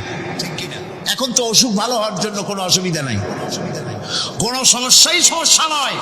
পত্রিকার ভিতরে অ্যাডভার্টাইজ আসতেছে, স্ট্যাম্পের উপরে লিখে দেব আখিরি লেখা, বিশ্বব্যাপী চ্যালেঞ্জ। মেয়ে লোকও চ্যালেঞ্জ দিতেছে, পুরুষও দিতেছে, পাগলও দিচ্ছে, ছাগলও দিচ্ছে, সবাই মিলে চ্যালেঞ্জ করছে। পত্রিকাগুলি পয়সার লোভে আবার এগুলি ছাপতেছে। সব রকমের রোগ অসুখ, সব রকমের ওষুধ তারা দিতে পারবে। তেইশ যদি হয় তো খামাখা আমাদের মেডিকেল কলেজ রাইখা লাভ কি? বিজ্ঞাপন দিয়া যদি ওষুধ বিক্রি করা হয়, কেমন গভর্নমেন্ট আমি বুঝি না। এই পাগল ছাগলের বিজ্ঞাপনগুলি ছাপা হয় পত্রিকায়, লোকেরা বিভ্রান্ত হয়, লোকেরা বোঝে না। তাদের কাছে গেলেই মুখ দেখেই বলে দেবো এরকম আসতেছে, পাগলের মতো চেহারা, মুখ দেখেই বলে দেবে শেষ দর্শন, আর দর্শন জিন্দিগিতে করা লাগবে না। ছোট্ট ছোট্ট পোলাপানো এরকম এক এক জায়গায় হইতেছে। খুলনা জেলার দাখপ এলাকায় একবার শোনা গেল সেখানে ছাগলে পানি পড়ে দেয়, যে যাবে তার রোগ ভালো হবে। কি শিক্ষিত কি অশিক্ষিত সমানে গিয়ে লাইন দিতে লাগলো। ছাগলের বাড়ি, ছাগলের কাছে পানি ধরে, এখন ছাগলের কাছে কিছু ধরলেই তো সে শোকে, শুকতে গেলেই মনে করে যে পড়িয়ে দিছে, দম করে দিছে, আর খাইতেছে। এরপরে ছাগলওয়ালার বাড়ি এক ছাগল দিয়া হাতির মালিক হয়ে গেছে সে, বাড়ি বিল্ডিং টিল্ডিং করে সর্বনাশ। কি আজীব তামাশা, কি আশ্চর্য দেশ। এমন কোন রোগ নাই যে এই সমস্ত পাগল ছাগলের চিকিৎসা ভালো না হবে। এগুলি অ্যাডভার্টাইজ দিয়ে চলছে। আল্লাহ পাক মানুষকে অসুখ দিয়েছেন, অসুখের আবার ওষুধও দিয়েছেন। কারণ আলহামদুলিল্লাহ লিকুল্লি দাইন দাওয়াউ, প্রত্যেকটি রোগের ওষুধ আল্লাহ তৈরি করেছেন। সুবহানাল্লাহি ওয়া বিহামদিহি। কালো জিরা সম্পর্কে রাসূল কারীম সাল্লাল্লাহু আলাইহি ওয়াসাল্লাম বলেছেন, হাদিহি হাব্বাতুস সাওদা, এটা হচ্ছে কালো দানা। দাওয়াউন লিকুল্লি দাইন ইল্লা সাম, মৃত্যু ছাড়া সকল রোগের ওষুধ কালো জিরার মধ্যে আছে। আবার মধু সম্পর্কে আল্লাহ পাক বলেছেন এটি হচ্ছে গোটা পৃথিবীর সমস্ত মানুষের জন্য রোগের প্রতিষেধক। একজন নিরক্ষর মানুষও যিনি লেখাপড়া কিছুই জানে না, সে লোকটাও টের পায় অসুখ বিসুখ হলে সে আশেপাশে লতা গুল্ম বেটে তার থেকে তার রোগ নিরাময় করতে পারে। রৌদ্রের দাবানল থেকে বাঁচার জন্য সে গাছের আশ্রয় নিতে পারে। তরুণ গাছ থেকে ফার্নিচার তৈরি করতে পারে। আবার এই গাছ যখন এই গাছ থেকে সুস্বাদু ফল পেতে পারে, আর এই গাছ যখন বুড়ো হয়ে যায় তখন তার দিয়ে সে ফার্নিচার তৈরি করতে পারে। অসংখ্য নিয়ামত তার চতুর্পাশে ছড়ানো থাকে। একটা নিরক্ষর মূর্খ ব্যক্তিও যদি চিন্তা করে তাহলে আল্লাহর রহমত সম্পর্কে জানতে তার মোটেই কষ্ট হওয়ার কথা নয়। মূল কথা হলো চিন্তা করা, গবেষণা করা। আল্লাহ পাক এই জন্য বারবার বলেছেন লা আয়াতিন লিকাউমিন ইয়াতাফাক্কারুন, লা আয়াতিন লিউলিল আলবাব, যারা নাকি চিন্তাশীল গবেষক মাথায় গিলুটুলু যাদের আছে ওরা এগুলি খুব ভালো করে বুঝবে। আল্লাহ রাব্বুল আলামিন এই পৃথিবীকে তার রহমত দিয়ে ছেয়ে রেখেছেন, অসংখ্য রহমত দিয়ে রেখেছেন। আর তার রহমত সৌন্দর্য বিবর্জিত নয়, তার রহমত দিয়েই সব সুন্দর হয়ে সাজিয়ে গুছিয়ে আল্লাহ পাক তৈরি করেছেন। আকাশটাকে সাজিয়েছেন কোরআনে, খালকিস সামাওয়াতি ওয়াল আরদি ওয়াখতিলাফিল লাইলি ওয়ান নাহার লাআয়াতিন লিউলিল আলবাব। নিঃসন্দেহে এই পৃথিবী যারা জ্ঞানবান, যারা চিন্তাশীল, তারা আকাশ এবং জমিনের সৃষ্টির ব্যাপারে চিন্তা করবে, রাত এবং দিনের পরিবর্তনের ব্যাপারে তারা গবেষণা করবে। রাত দিনের পার্থক্য মানুষের জীবনকে পদ্ধতিগত দিক থেকে দুই ভাগে বিভক্ত করেছে, একটা হচ্ছে দিন আর একটা হচ্ছে রাত। وَجَعَلْنَا اللَّيْلَ لِبَاسًا وَجَعَلْنَا النَّهَارَ مَعَاشًا। আল্লাহ পাক বলেন, আমি দিনকে রুজি রোজগার করার জন্য, কামাই রোজগার করার জন্য দিন তৈরি করেছি, আর আরাম করার জন্য আমি রাতকে তোমাদের জন্য আচ্ছাদন করে দিয়েছি, তোমাদের জন্য রাতকে আরাম করার জন্য করে দিয়েছি। দিনের বেলায় কাজ করবে, রাতের বেলায় আরাম করবে। ঘুম আল্লাহর একটি নিয়ামত। ঘুম আল্লাহর কি? আল্লাহর এক বিরাট নিয়ামত। সারাদিন কাজ করার পর মানুষ যখন ঘুমায় যায়, সারাদিনের ক্লান্তি এবং শ্রান্তি সব শরীর থেকে দূর হয়ে যায়। সকালবেলায় আবার কাজ করার জন্য শরীর প্রাণবন্ত আর সজীব হয়ে যায়। এই ঘুম যার হয় না, সেই বুঝতে পারে কি নিয়ামত সে হারাইছে। আল্লাহ পাক যেন সারা জীবন যতটুকু ঘুমের স্বাস্থ্যের জন্য আমাদের প্রয়োজন, আল্লাহ যেন এই নিয়ামত থেকে আমাদেরকে বঞ্চিত না করেন। আমরা বলি আমিন। ঘুমের জন্য মানুষ ঘুমাইতে না পারলে পাগল হয়ে যায়। কি বিরাট নিয়ামত এই ঘুম আল্লাহ পাক মানুষকে দিয়েছে। আমার বন্ধুগণ, এভাবে করে আল্লাহ রাব্বুল আলামিন মানুষের একঘেয়েমি দূর করার জন্য সকাল করেছেন, দুপুর করেছেন, বিকেল করেছেন, সন্ধ্যা করেছেন, রাত করেছেন, ঘুমাবার ব্যবস্থা করেছেন, কামাই রুজির ব্যবস্থা করে দিয়েছেন, রুজি রোজগার করার ব্যবস্থা করেছেন। সবকিছু তিনি রহমান বলে, তিনি দয়াবান বলে মানুষের সব প্রয়োজন আল্লাহ পাক মিটিয়ে দিয়েছেন।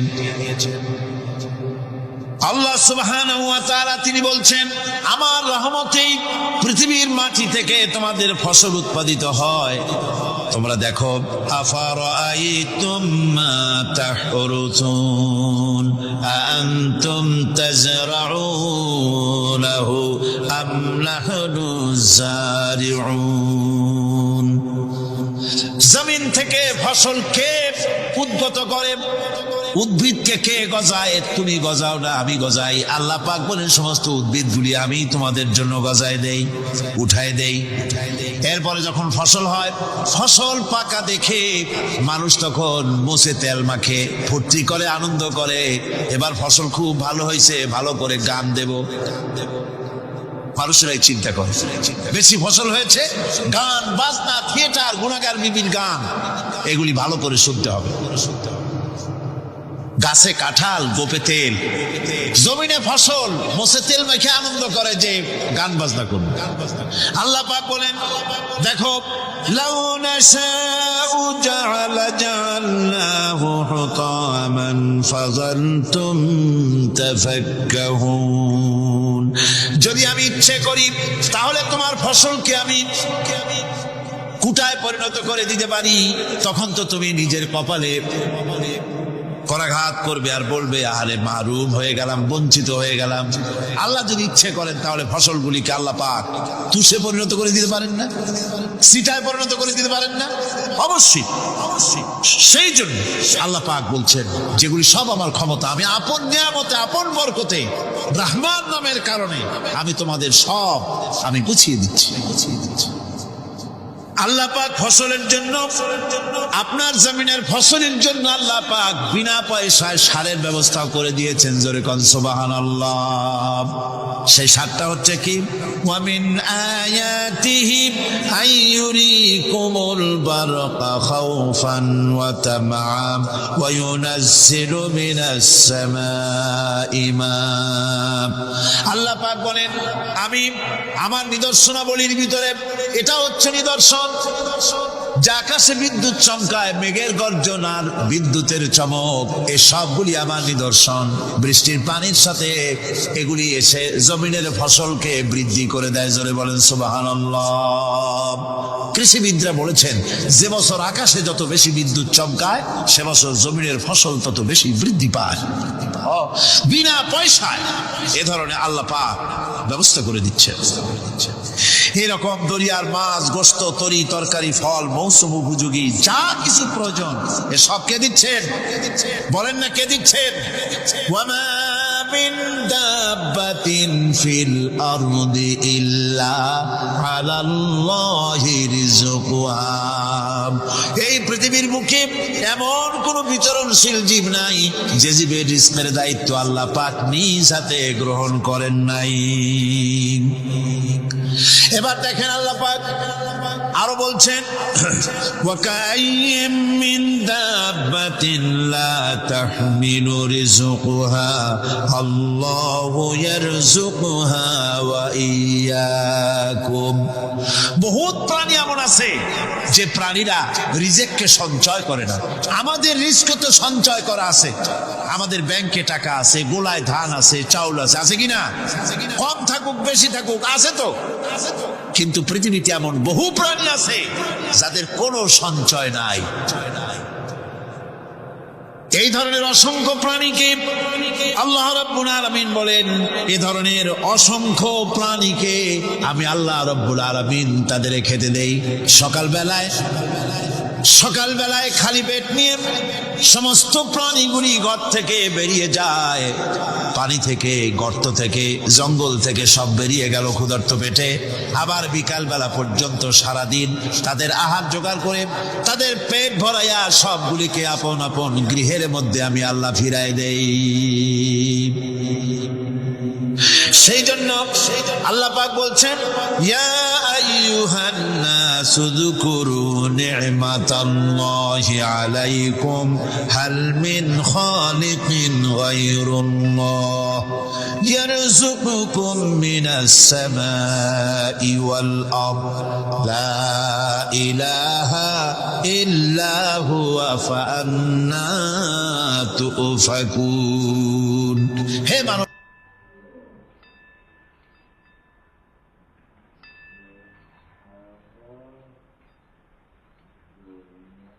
উৎসর্গ করে দেব না যা আল্লাহর কাছে পাওয়া যাবে কিয়ামতের দিন। দেখেন, মৃত্যু হওয়া উচিত মুসলমানদের শাহাদাতের মৌত হওয়া উচিত।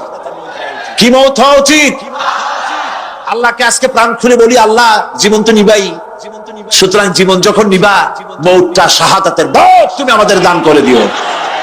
কাপুরুষের মতো মরতে চাই না, শাহাদাতের মৌত চাই। সুবহানাল্লাহ বলেন, আমিন বলেন। মুমিন ব্যক্তি তার বড় ফায়দা, সে সাহসী হয়। সুবহানাল্লাহ বলেন। দেখেন বুখারী শরীফের হাদিস, যুদ্ধের জন্য বদরের যুদ্ধ, হুজুর সাল্লাল্লাহু আলাইহি ওয়াসাল্লাম সৈন্যদেরকে রিক্রুট করছেন, কিন্তু কথা বলতে গিয়ে রাসূল করিম সাল্লাল্লাহু আলাইহি ওয়াসাল্লাম দাওয়াত দিচ্ছেন, কিন্তু মনে মনে চিন্তাও করছেন যে সামান্য কিছু লোক, অস্ত্রপাতি কম, এই জিহাদের অবস্থাটা তারা কিভাবে নেবে। একজন যুবক সাহাবী দাঁড়ায় গেলেন, তার নাম মিকদাদ রাদিয়াল্লাহু তাআলা। যুবক, এই পৃথিবীতে যুবকদের ইসলামের সবচাইতে অবদান কাদের? চিল্লায় বলো। যুবকদের অবদান সবচাইতে বেশি। হযরত মিকদাদ রাদিয়াল্লাহু তাআলা আনহু তিনি দাঁড়ায় গেলেন, তিনি বললেন, ইমদি বিনা ইয়া রাসূলুল্লাহ হাইসুমা তাশা। হাদিস, হে রাসূল আপনি আমাদেরকে নিয়ে চলুন। কত সৈন্য তারা আসতেছে, কত অস্ত্র নিয়ে আসতেছে, এটা আমাদের ভাববার বিষয় নয়। আপনি আমাদের নিয়ে চলুন, হাইসুমা তাশা আয় হাইসুমা আমারাকাল্লাহ। আল্লাহ আপনাকে যেদিকে আমাদের নিয়ে যাইতে কয় আপনি সেই দিকে আমাদের নিয়ে চলুন। ইন্না লা নাকুলু লাকা কামা ক্বালা বনু ইসরাঈল লিমূসা আলাইহিস সালাম ইযহাব আনতা ওয়া রাব্বুকা ফাকাতিলা ইন্না হাহুনা কাঈদুন। অর্থাৎ হে রাসূল, আমরা বনি ইসরাইলের মতো বলবো না। শুনেন, আমরা বনি ইসরাইলের মতো বলবো না যে মুসা তুমি এবং তোমার আল্লাহ এই দুইজনে গিয়ে ফেরাউনের বিরুদ্ধে যুদ্ধ করো, আমরা যাবো না, আমরা বসে থাকবো। এই কথা আমরা বলবো না। আমরা মুসা আলাইহিস সালামের উম্মত নই, আমরা মুহাম্মদ সাল্লাল্লাহু আলাইহি ওয়াসাল্লামের উম্মত। বরং আমরা বলবো বাল ইযহাব আনতা ওয়া রাব্বুকা ফাকাতিলা ইন্না মাকুমা মুকাতিলুন। বরং আমরা বলবো আপনি চলুন, আমরা আপনার সাথে আল্লাহর হুকুম মাফিক লড়বো, জিহাদ করব। ততক্ষণ ততক্ষণ পর্যন্ত, মা দামাত আইনুম মিন্না তাতাররাফ, যতক্ষণ পর্যন্ত আমাদের চোখের পাতা নড়তে থাকে ততক্ষণ আপনার সাথে থেকে কাফেরের বিরুদ্ধে লড়াই করে যাব। জীবনের পরোয়া তারা করেন নাই, জীবনের পরোয়া করেননি। হুজুর সাল্লাল্লাহু আলাইহি ওয়াসাল্লাম দারুণ ভাবে খুশি হয়ে গেলেন। হুজুর হেজিটেট ফিল করছিলেন যে এই সামান্য কিছু লোক, অস্ত্র নাই, পাতি নাই, এতগুলি লোকের বিরুদ্ধে যুদ্ধ করতে যাবে। যুবকের মুখে এই কথা শুনে হুজুর দারুণ খুশি হলেন। আল্লাহর নবী বললেন, কুমু বিনা ইলা জান্নাতিন, জান্নাতুন আরদুহা কারদিস সামাওয়াতি ওয়াল আরদ। ও সাহাবীরা, তোমাদের মনোভাব যখন এই, তোমাদের মানসিকতা যখন এই, চলো আমার সাথে বেহেশতের দিকে, সেই জান্নাতের দিকে যেই জান্নাত আল্লাহর আকাশ আর জমিনের চাইতে অনেক প্রশস্ত। চলো আমার সাথে বেহেশতে, সুবহানাল্লাহ, চলো আমার সাথে জান্নাত। ফাকামা উমাইর বিন হামাম ওয়া কানা ইয়াকুলু তামার। হযরত উমাইর নামক একজন যুবক দাঁড়ায় গেলেন এবং তিনি হাতে কতগুলি খরমা ছিল, সেই খরমাগুলি তিনি চিবোচ্ছিলেন। রাসূলুল্লাহর বক্তৃতা শুনতেছিলেন আর খরমা চাবাচ্ছিলেন। খরমা চাবান, বিচিগুলি ফেলে দেন, এভাবে করতেছেন, হাতে কতগুলো খরমা। হযরতে উমাইর বলছেন, ওয়াকালা বাহ বাহ, অর্থাৎ আয় আযমাহু আয় আহসানাহু, হে রাসূল আপনি কি সুন্দর কথা বললেন। আপনার সাথে লড়াই করতে যাব কাফেরদের বিরুদ্ধে, সেই লড়াই করলে এমন বেহেশত পাবো যে বেহেশত হবে আকাশ আর জমিনের চাইতেও প্রশস্ত। তাহলে ওয়াল্লাহি হাত্তা আকুলাহুন্না ইন্নাহা লাহায়াতুন তাবিলা, তাহলে আমার হাতে যে খরমাগুলি আছে এই সমস্ত খরমাগুলি খেতে গেলে কিন্তু অনেক সময় লেগে যাবে। এত সময় বেহেশতে যাওয়ার জন্য আমি তো তর সহ্য করতে পারবো না। ফারামাবিহিন, হাতের সব খরমা ভালাই দিলেন, যুদ্ধে ঝাঁপায় পড়লেন। অনেকক্ষণ কাফেরদের বিরুদ্ধে লড়াই করে হযরত উমাইর শাহাদাত বরণ করলেন। রাসূলুল্লাহ তার লাশের কাছে গিয়ে আঙ্গুল দিয়ে ইশারা করে বললেন, ইন্নাকা মিন আহলিহা। উমাইর, তুমি যেই বেহেশতে যাওয়ার জন্য খরমাগুলি খাওয়ার সময় পাচ্ছিলে না, তাড়াতাড়ি করে খরমাগুলি হাত দিয়ে ফেলে দিয়েছিলে, আমি আল্লাহর রাসূল, আমি সাক্ষ্য দিচ্ছি অবশ্যই আল্লাহর সেই জান্নাত তোমার জন্য অবধারিত। মুমিন ব্যক্তি সে কখনো মৃত্যুর ভয়ে উদ্দেশ্য হাসিল থেকে চুপ করে বসে থাকে না। সে ভয় করে কেবলমাত্র কাকে? সে মৃত্যুর ভয়, মৃত্যু হবে এবং আমার জন্য বিশ্বাস রাখতে হবে, আমার জন্য যদি কোনো বুলেট এর উপরে আমার নাম লেখা থাকে, পৃথিবীর সমস্ত মানুষ আমাকে পাহারা দিয়ে সেই বুলেট থেকে আমাকে রক্ষা করতে পারবে না। আর যদি কোনো বুলেটে আমার নাম লেখা না থাকে, সারা পৃথিবীর সমস্ত মানুষ বৃষ্টির মতো গুলি বর্ষণ করলেও একটি গুলিও আমাকে বিদ্ধ করতে পারবে না। এটার নাম হলো ঈমান। এটার নাম কি? এই ঈমান পেলাম কোথায়? কোথায় পেলাম? কোরআন শরীফে। কোথায় পেয়েছি? আল্লাহ রাব্বুল আলামিন বলেন, ওয়ামা হুম বিদাররিনা বিহি মিন আহাদিন ইল্লা বিইজনিল্লাহ। একথা সুস্পষ্ট, আল্লাহর অনুমতি ব্যতিরেকে বান্দার কোনো ক্ষতি সাধন কেউ করতে পারে না। জোরে বলেন সুবহানাল্লাহ। কেউ কারো কোনো ক্ষতি করতে পারবে না। যেটা ক্ষতি যদি কিছু থাকে কিসমতে, ওটা তো মুকদ্দার ছিল, তকদির ছিল, সেটাই হবে, এর বাইরে কিছুই হবে না। সুতরাং মুমিন ব্যক্তি সে সাহসী হবে, সে কখনো চিন্তা করবে না মৃত্যুর ভয়ের। উদ্দেশ্য হাসিলের জন্য হয় শরীরের পতন, না হয় মন্ত্রের সাধন, ডু অর ডাই, সে আল্লাহর জন্য তার জীবন দিতে প্রস্তুত থাকবে। কারণ আল্লাহ রাব্বুল আলামিন বলেছেন, ইন্নাল্লাহা আশতারা মিনাল মুমিনিনা আনফুসাহুম ওয়া আমওয়ালাহুম বিআন্না লাহুমুল জান্নাহ। আল্লাহ পাক বলেন, আমি আমার মুমিনের জান আর মালকে আমি খরিদ করে নিয়েছি, বিনিময়ে আমার বান্দাকে আমার জান্নাত দান করে দিয়েছি। জোরে কোন সুবহানাল্লাহ। মুমিনের জান আর মাল কে নিয়েছেন? বিনিময় কি দিবেন? জান্নাত দান করে দিবেন।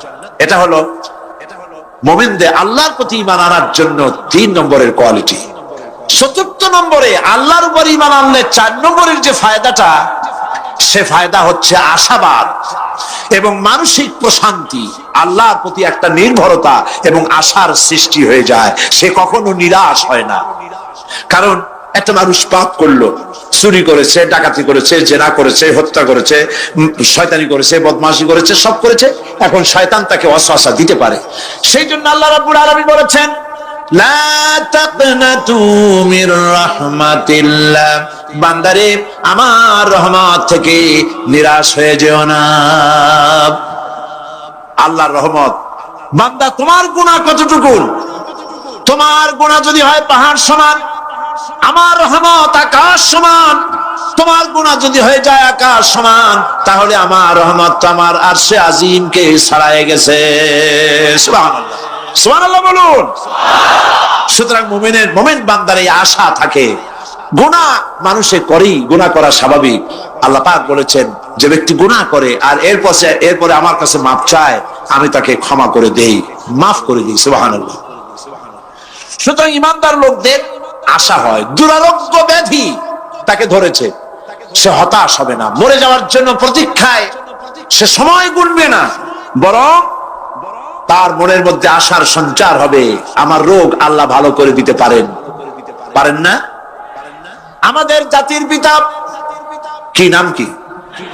হযরত ইব্রাহিম আলাইহিস সালাম।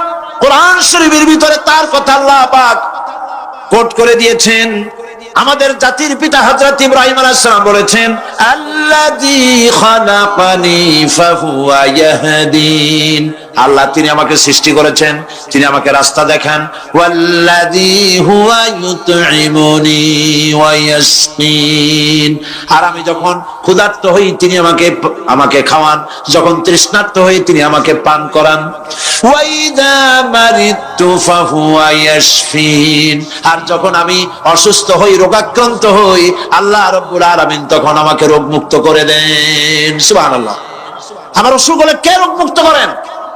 সুতরাং দীর্ঘস্থায়ী কোন রোগ হয়েছে, মুমিন হতাশ হবে না। মুমিন হতাশ হবে না। হতাশ হয় কেবলমাত্র কাফের। হতাশ হয় কে? মুমিন কখনো হতাশ হয় না। হতাশ হয় ইমানের পরিপন্থী কাজ। আল্লাহ পাক বলেছেন, লা তাকনাতু মির রাহমাতিল্লাহ, আমার রহমত থেকে মায়ুস হয়ো না। দেখেন হযরত আইয়ুব আলাইহিস সালামের কত বড় রোগ হয়েছে, শরীর পোকায় ধরেছে, জর্জরিত হয়েছে, দুর্গন্ধ হয়েছে, গ্রামের লোকেরা তাকে বের করে দিয়েছে, স্ত্রী পুত্র পরিজন সব চলে গিয়েছে। এমনকি জিহ্বায় যখন পোকা ধরল, হযরত আইয়ুব আলাইহিস সালাম আল্লাহ রাব্বুল আলামিনের দরবারে ফরিয়াদ করলেন, আন্নী মাসানিয়াদ-দুররু ওয়া আনতা আরহামুর রাহিমিন। আয় আল্লাহ, আমি অসুস্থ হয়ে পড়েছি, আমি রোগাক্রান্ত হয়েছি, আর তোমার নাম রহমান রহিম, তুমি আমাকে রোগ মুক্ত করো। হযরত আইয়ুব আলাইহিস সালাম আল্লাহর দরবারে ফরিয়াদ করলেন, রব্বুল আলামিন সারা শরীরে পোকায় জর্জরিত হয়ে গেছে, এখন আমার জিহ্বায় পোকা ধরেছে, মাবুদ গো আমি তোমার কাছে ফরিয়াদ করি, আমার জিহ্বায় পোকা দিও না, কারণ জিহ্বাটাও যদি নষ্ট হয়ে যায় তাহলে তোমার মতো আল্লাহর জিকির আমি কি দিয়া করব। হযরত আইয়ুব আলাইহিস সালাম আল্লাহ পাকের কাছে যখন এ ধরনের ফরিয়াদ জানালেন, রব্বুল আলামিন তাকে তার রোগ মুক্ত করে দিলেন, তার স্ত্রী পুত্র সব আল্লাহ রব্বুল আলামিন ফিরাইয়া দিলেন। সুবহানাল্লাহ। সুতরাং মুমিন ব্যক্তি, কোরআন শরীফে সব আছে, কোরআনের মতো শ্রেষ্ঠ ওয়াজের কিতাব পৃথিবীতে আর শুধু বোঝার দরকার। বিপদে, যত বড় বিপদ আসুক, কোন বিপদে মুমিন ধৈর্য হারাবে না। হযরত ইয়াকুব আলাইহিস সালামের ছেলে ইউসুফ আলাইহিস সালামকে যখন তিনি হারায় ফেললেন, তিনি অধৈর্য হয়ে গেছিলেন নাকি? অধৈর্য হন নাই। কারণ আমি আমার বক্তৃতার সূচনায় বলেছি, আমরা কল্যাণ বুঝি না, অকল্যাণও বুঝি না। কোন বিপদ আসতে পরে আমরা হয়রান হয়ে যাই, কিন্তু বিপদের মধ্যে কল্যাণ আছে আমরা তা বুঝতে পারি না। কথা বুঝে আসছে? হযরত ইউসুফ আলাইহিস সালামকে কুয়ার ভিতরে ফেলে দেওয়া হলো। 11 ভাই মনে করেছে কুয়ার ভিতরে ফেলে দিয়া ইউসুফ আলাইহিস সালামকে মেরে ফেললাম, কিন্তু তারা বোঝে নাই আসল কামটা কি হয়েছে। এটা তো কুয়া নয়, এটা একটা টানেল, এটা একটা সুড়ঙ্গ। একদিকে কেনান হলো তার এক মুখ, ওই সুড়ঙ্গের এক মুখ হলো কেনানের, কিনান ইউসুফ আলাইহিস সালামকে ফেলে দেওয়া হলো কুয়ার ভিতরে মারার জন্য, কিন্তু আল্লাহ পাকের ইচ্ছা ইউসুফ আলাইহিস সালাম মরবে না। এই টানেলের অপর প্রান্ত মিশরের সিংহাসনের টানেলের এপার দিয়া ইউসুফ আলাইহিস সালামকে ঢুকালেন, অপর প্রান্তে মিশরের সিংহাসনে ইউসুফকে আল্লাহ বসায়া দিলেন। হযরত ইয়াকুব ছেলের জন্য অধৈর্য হলেন না। যখন তিনি খবর পেলেন ছেলে বাঘে খেয়ে ফেলেছে, তিনি তখন বলেছেন ফাসাবরুন জামিলুন আসাল্লাহু আইয়াতিয়ানি বিহিম জামিআ ইন্নাহু হুয়াল আলিমুল হাকীম। ফাসাবরুন জামিল, আমি উত্তম ভাবে ধৈর্য ধারণ করলাম এবং আমি বিশ্বাস করি আল্লাহ রাব্বুল আলামিন আমার হারানো সবকিছু আমাকে ফিরিয়ে দিবেন। বহু বছর পর যখন হযরত ইউসুফ আলাইহিস সালাম প্রেসিডেন্ট হয়েছেন মিশরের, 11 ভাই গেল সেখানে সাহায্য আনার জন্য। সেই ঘটনা তো শোনাবো না, এমনি বলে যাচ্ছি। এরপরে তিনি তাদেরকে পরিচয় দিলেন, ওরা ভয় পেয়ে গেল। তিনি বললেন ভয়ের কোনো কারণ নাই, লা তাসরিবা আলাইকুমুল ইয়াউম, আজকে আমি কোনো প্রতিশোধ তোমাদের নেব না। সুবহানাল্লাহ। এর নাম পয়গম্বর, এর নাম কি? আল্লাহর নবী। আমি আজকে কোনো প্রতিশোধ তোমাদের নেব না, তোমরা যাও। পিতার অবস্থা তিনি জানলেন, কাঁদতে কাঁদতে পিতার চোখ দুটো নষ্ট হয়ে গেছে। ইয়াকুব আলাইহিস সালাম, হযরত ইউসুফ আলাইহিস সালাম বললেন যাও। নিজের জামাটা খুললেন, গায়ের জামা খুলে বললেন ভাইরা আমার এই জামা নিয়ে যাও, আর আমার আব্বার চোখের উপরে এই জামাটা রেখে দিও। ছেলেরা যখন হযরত ইউসুফ আলাইহিস সালামের জামা নিয়ে মিশর থেকে রওনা করেছে, গল্প নয়, উপন্যাস নয়, আল্লাহ পাকই কোরআন শরীফের সূরা ইউসুফে বলেছেন জামা নিয়ে মিশর থেকে রওনা করেছেন। কোথায় মিশর আর কোথায় কেনান? কেনানে বসে হযরত ইয়াকুব আলাইহিস সালাম বলছেন তোমরা যদি আমাকে মতিভ্রম পাগল যদি মনে না করো তাহলে একটা কথা বলি, আমার নাকে এখন আমি ইউসুফের গন্ধ পেতেছি। তোমরা যদি আমাকে মতিভ্রম না করো তাহলে আমি বলি আমি কিন্তু ইউসুফের গন্ধ পেতেছি। সুবহানাল্লাহ। হযরত ইউসুফ আলাইহিস সালামের জামা এনে ভাইরা যখন হযরত ইউসুফের চোখের উপরে রেখে দিলেন, হযরত ইয়াকুবের দুটো চোখ সাথে সাথে আল্লাহ ভালো করে দিলেন।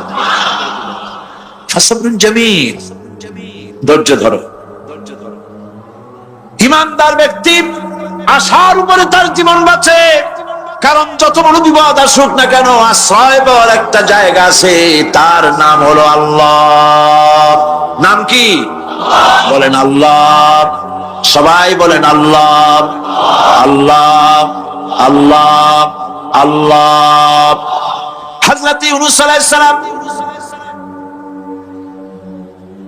মাছটাকে গিলে ফেলে দিল, মাছটাকে গিলে মাটির অতল তলদেশে চলে গেছে।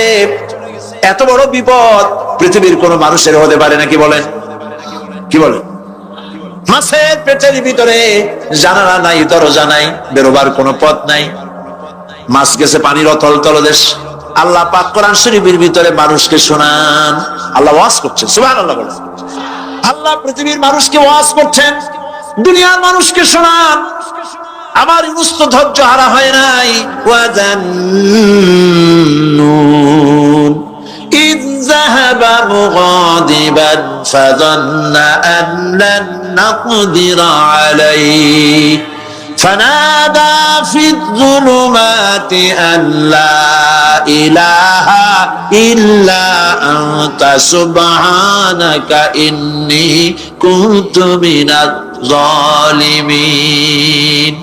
ফানাদা ফিয-যুলুমাত, জমায়ে কাসীর, ত্রিবিধ অন্ধকারের ভেতর থেকে হযরত ইউনূস আলাইহিস সালাম চিৎকার মারলেন। মাছের পেটের অন্ধকার, পানির অন্ধকার, রাতের অন্ধকার, ত্রিবিধ অন্ধকারের ভেতর দিয়ে মাছের পেটের মধ্য দিয়ে ইউনূস আলাইহিস সালাম চিৎকার মারলেন। অধৈর্য হন নাই, হার্ট ফেল করেন। তিনি বলছেন, পড়েন আমার সাথে, লা ইলাহা ইল্লা আনতা সুবহানাকা ইন্নী কুনতু মিনাজ জালিমিন। তুমি ছাড়া কোনো ইলাহ নাই, কোনো পোষ্য নাই, মাবুদ নাই। তোমার পবিত্রতা ঘোষণা করছি। আমি জালিমদের অন্তর্ভুক্ত হয়ে গেছি। ইউনূস আলাইহিস সালাম যখন কাঁদতেছিলেন, আল্লাহ রাব্বুল আলামিন সেই কান্না শুনেছিলেন কিনা বলেন? শুনছিলেন কিনা? শুনতে পেয়েছিলেন কিনা? পানির ভিতরে কেউ শোনে নাই, মাছের পেটের ভিতরে ইউনূস আলাইহিস সালাম কিভাবে চিৎকার করছেন, মাছের পেটের ভিতরের আওয়াজ পানির ভিতরে কেউ শোনে নাই, জমিনের কেউ শোনে নাই, অন্তরিক্ষে কেউ শোনে নাই, সাত আকাশের ভিতরে কেউ শোনে নাই, কিন্তু আরশে আজিমের মালিক আল্লাহ রব্বুল আলামিন শুনতে পেয়েছেন। সঙ্গে সঙ্গে রব্বুল আলামিন জবাব দিলেন, ফাস্তাজাবনা লাহু ওয়া নাজ্জাইনাহু মিনাল গাম্মি ওয়া কাযালিকা নুজিল মুমিনিন। পড়েন, ফাস্তাজাবনা লাহু ওয়া নাজ্জাইনাহু মিনাল গাম্মি ওয়া কাযালিকা নুজিল মুমিনিন। আমি ইউনূসের ডাকের জবাব দিলাম। কে বলতেছেন? বড় করে বলেন, কে বলছে? আল্লাহ। সুবহানাল্লাহ। আপনারা কি ভয় পাইছেন? ভয় পেয়েছে মুসলমান? আল্লাহ রাব্বুল আলামিন বলেন, আমি আমার ইউনূসের ডাকের জবাব দিলাম। শুধু জবাব দেই নাই, আমি ইউনূসকে তার মাছের পেটের ভিতর থেকে বাঁচায় দিলাম। মাছের পেটের মধ্যে বেদনা শুরু হয়ে গেল, এমন বেদনা হয়েছে মাছ এখন বমি না করে পারে না। কথা বুঝতে পেরেছেন? মাছ এখন বমি না করে পারে না। পানির উপরে মাছ ভেসে উঠল। আল্লাহ কোরআন শরীফের ভিতরে বলছেন, মাছ সাতরায়া কিনারায় চলে গেল, ইউনূস আলাইহিস সালামকে বমি করে ফেলে দিল। ইউনূস আলাইহিস সালাম বেঁচে গেলেন। আল্লাহ পাক বলেন, শুধু ইউনূসকে বাঁচাইলাম না, বরং আমি সকলের জন্য আশার বাণী শোনাই, শোনো মুমিনেরা, ওয়া কাযালিকা নুজিল মুমিনিন। মুমিন বান্দা যারা, যত বড় বিপদ আসুক আমারে ডাকো, আমি বিপদ দিয়ে বাঁচাই দেব। সুবহানাল্লাহ। বিপদ থেকে আমি বাঁচাই দেব। আল্লাহ পাক বলেছেন, ফাইন্না মাআল উসরি ইউসরান, ইন্না মাআল উসরি ইউসরা। জেনে রাখো, দুঃখ এবং কষ্টের পরে রয়েছে সুযোগ সুবিধা, আর অসচ্ছলতার সাথে রয়েছে উদার সচ্ছলতা। যত বড় বিপদ আসছে, এই বিপদের পরে আল্লাহ পাক তার গোলামদের উপরে রহমত নাজিল করবেন ইনশাআল্লাহ। সুতরাং ঈমানদার লোকেরা, তাদেরকে আল্লাহ পাক বলছেন, কোনো ভয় নাই, কোনো চিন্তা নাই, যত বড় বিপদে পড়ো আমারে ডাকো, আমি ডাকের সাড়া দিয়ে দেব। সবাই আল্লাহরে ডাকেন, সুবহানাল্লাহ ওয়ালহামদুলিল্লাহ লা ইলাহা ইল্লাল্লাহ। জোরে পড়েন, সুবহানাল্লাহ ওয়ালহামদুলিল্লাহ লা ইলাহা ইল্লাল্লাহ, সুবহানাল্লাহ ওয়ালহামদুলিল্লাহ।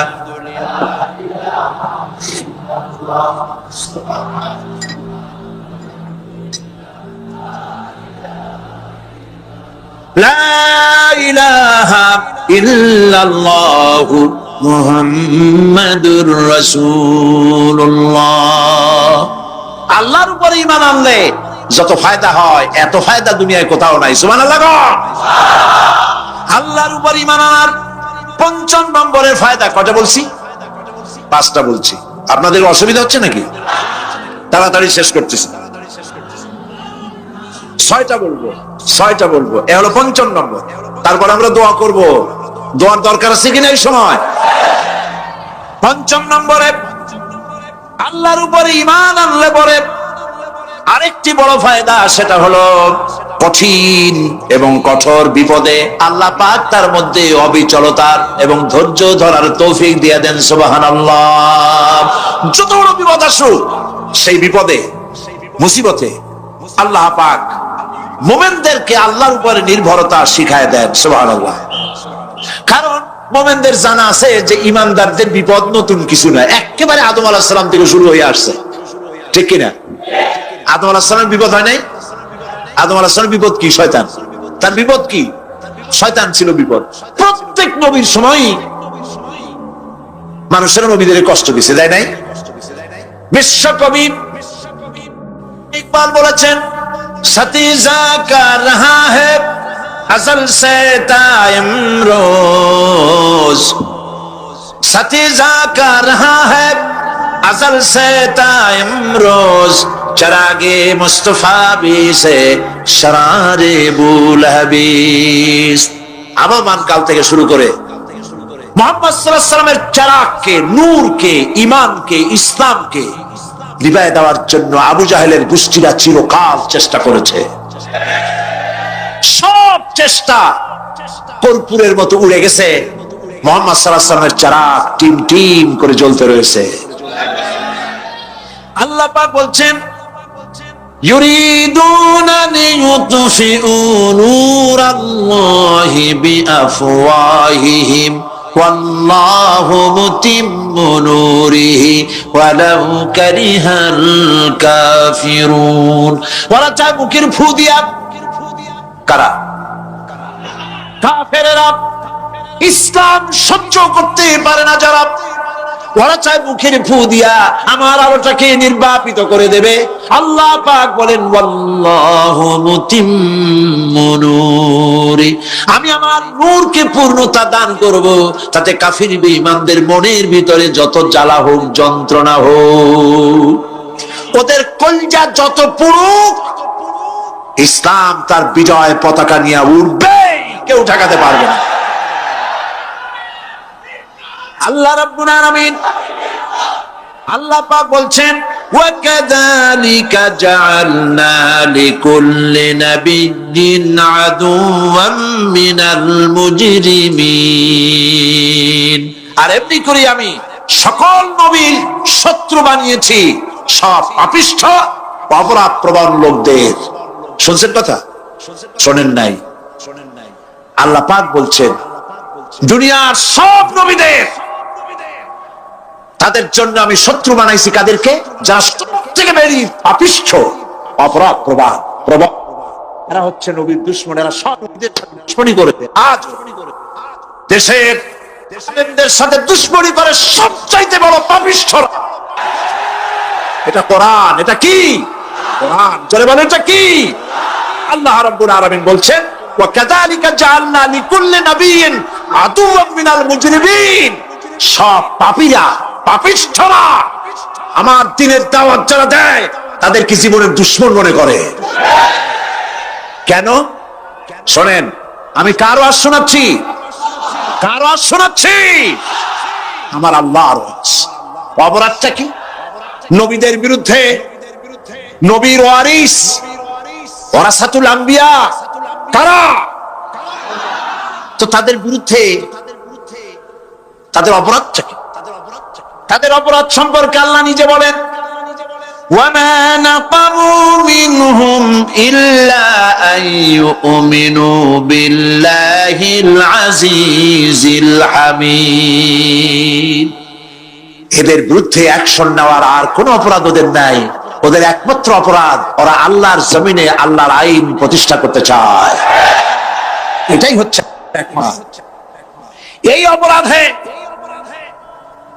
এই অপরাধে নবীদের শাস্তি হয়েছে নবীরা মার খেয়েছেন সাহাবায়ে কেরাম মার খেয়েছেন আমরা তো সাহাবায়ে কেরামের জুতার ধুলার সমান নই সুতরাং এগুলি আমাদের পাওনা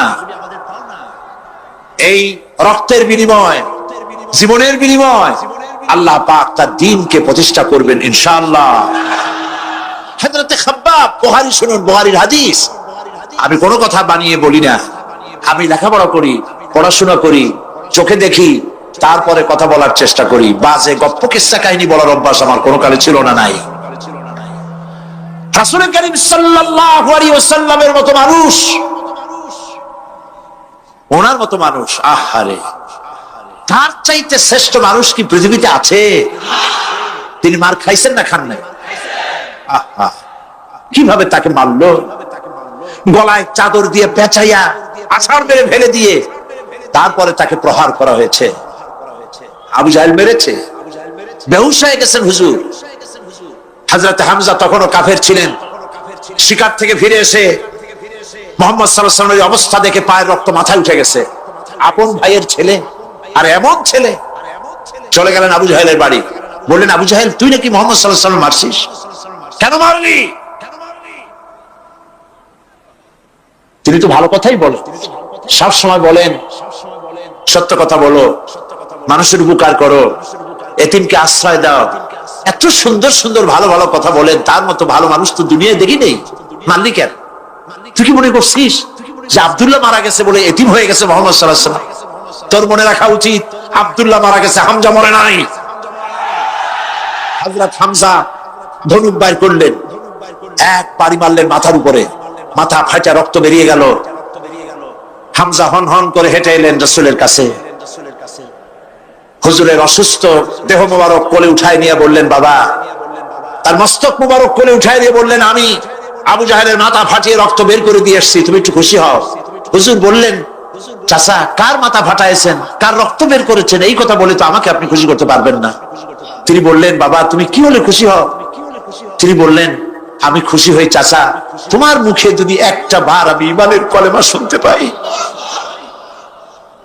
হযরতে হামজা বললেন, মুহাম্মদ সাল্লাল্লাহু আলাইহি ওয়াসাল্লাম, আমার বুঝতে মোটেও কষ্ট হয়নি, তুমি কোনো সাধারণ মানুষ নও। সাধারণ মানুষের প্রতিশোধে তুমি বিশ্বাসী হতে, খুশি হতে, প্রতিশোধে বিশ্বাসী হওনি, তুমি অবশ্যই আল্লাহর নবী। আমি আল্লাহকে সাক্ষী রেখে, আমি তোমাকে সাক্ষী রেখে ঈমানের কালেমা ঘোষণা করছি, লা ইলাহা ইল্লাল্লাহু মুহাম্মাদুর রাসূলুল্লাহ। ভাইরা আমার, আল্লাহর দ্বীন প্রতিষ্ঠার জন্য আমার নবীদেরকে কষ্ট করতে হয়েছে, সাহাবায়ে কেরামদেরকে কষ্ট করতে হয়েছে, আল্লাহর ওলিদেরকে। ইমাম আবু হানিফা রাহমাতুল্লাহ আলাইহি 8 বছর জেলের মধ্যে রাখা হয়েছিল। ইমাম আহমদ বিন হাম্বলকে চাবুক মেরে মেরে গায়ের গোশত আর চামড়া তুলে ফেলে দেওয়া হয়েছিল। তারপরেও তা বাতিলের সামনে মাথা নত করে নাই। এর নাম হচ্ছে ইসলাম। এর নাম কি? বুখারীর হাদিস, হযরত খাব্বাব বিন আরিত রাদিয়াল্লাহু তাআলা আনহু, বুখারীতে হাদিসটা এভাবে এসেছে, ওয়ান খাব্বাব বিন আরিত রাদিয়াল্লাহু তাআলা আনহু আন্নাহু قال قال شكونا الى رسول الله صلى الله عليه وسلم وهو متوسد بردة له في ظل الكعبة। তিনি বললেন, আমরা রাসূলের কাছে গেলাম, যাই দেখি রাসূল করিম সাল্লাল্লাহু আলাইহি ওয়াসাল্লাম কাবা শরীফের ছায়ায় আরাম ফরমাচ্ছেন। আমরা কাছে গিয়ে বললাম, আলা তাস্তানসিরু লানা আলা তাদউ লানা ইয়া রাসূলুল্লাহ, হে রাসূল আপনি কি আমাদের জন্য দোয়া করবেন না? আমরা তো মার খেতে খেতে শেষ হয়ে গেলাম, আমাদের খাব্বাবকে, খুবাইবকে, আম্মারকে, সুমাইয়াকে মেরে শেষ করে দিল। ওরা আমাদেরকে না খাওয়ায় রাখে, সারা রাত খেতে দেয় না, ঘুমাতে দেয় না। তারা আমাদের বেলালকে মেরে মেরে রক্তাক্ত করে উত্তপ্ত মরুভূমির উপরে চিৎ করে শোয়ায়, বুকের উপরে পাথর চাপা দিয়ে রেখেছে। পারা সাহাবায়ে কেরামদেরকে মারতেছে, না খাওয়ায় রাখতেছে। হুজুর আপনি কি আল্লাহর কাছে দোয়া করবেন না? এখনো কি দোয়ার সময় আসে নাই? হাদিস শরীফ এসেছে, হুজুর সাল্লাল্লাহু আলাইহি ওয়াসাল্লাম উঠে বসলেন, বললেন, ও হাব্বাব, তোমাদের আগে এই পৃথিবীতে যারা দ্বীনের দাওয়াত নিয়ে এসেছিলেন, সমকালীন রাষ্ট্র শক্তি তাদেরকে ধরতো, ফায়ুহাজুর রাজুলু ফায়ুহফারু লাহু ফিল আরদ, তাদেরকে ধরে তাদের জন্য কবর খনন করা হতো জীবিত মানুষের জন্য। ফায়ুজালু ফিহা, এরপরে সেই গর্তের ভিতরে তার কোমর পর্যন্ত গেড়ে দেওয়া হতো। সুম্মা ইউতা বিল মানশার, এরপরে করাত আনা হতো। ফায়ুদাউ আলা রাসিহি, এরপরে সেই করাত তার মাথার উপরে রাখা হতো। ফায়ুজালু বিসাইদ, করাত দিয়া ঘষে ঘষে চিরে চিরে জীবিত মানুষকে দ্বিখণ্ডিত করে ফেলে দেওয়া হতো। মা ইয়াসুদ্দুহু যালিকা আন দীনিহি, এত কষ্ট দেওয়ার পরেও আল্লাহর গোলামদেরকে এক চুল জায়গা দিন থেকে সরায় দেওয়া যায় নাই। ওয়াল্লাহি ওয়াল্লাহি, ও খাব্বাব আমি আল্লাহর নামে কসম করি,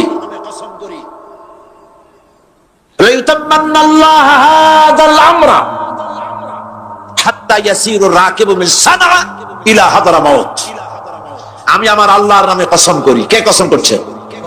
সুবহানাল্লাহ বলবেন না? রাসূলুল্লাহ কসম করছেন, আমি কসম করি আল্লাহর, সেদিন বেশি দূরে নয় যেদিন ইয়েমেনের রাজধানী সানা থেকে শুরু করে হাজরামাউত পর্যন্ত হাজার হাজার মাইল সওদাগরেরা তাদের পণ্য নিয়ে মহিলারা তাদের সৌন্দর্যের পসরা নিয়ে একাকিনী অথবা দলবদ্ধভাবে যাতায়াত করবে মরুভূমির উপর দিয়ে।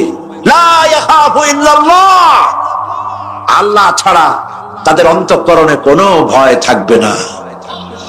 ওয়ালাকিন্নাকুম তাস্তাজিলুন, তোমরা বড্ড তাড়াহুড়ো করছো, অপেক্ষা করো, সেরকম সময় আসবে।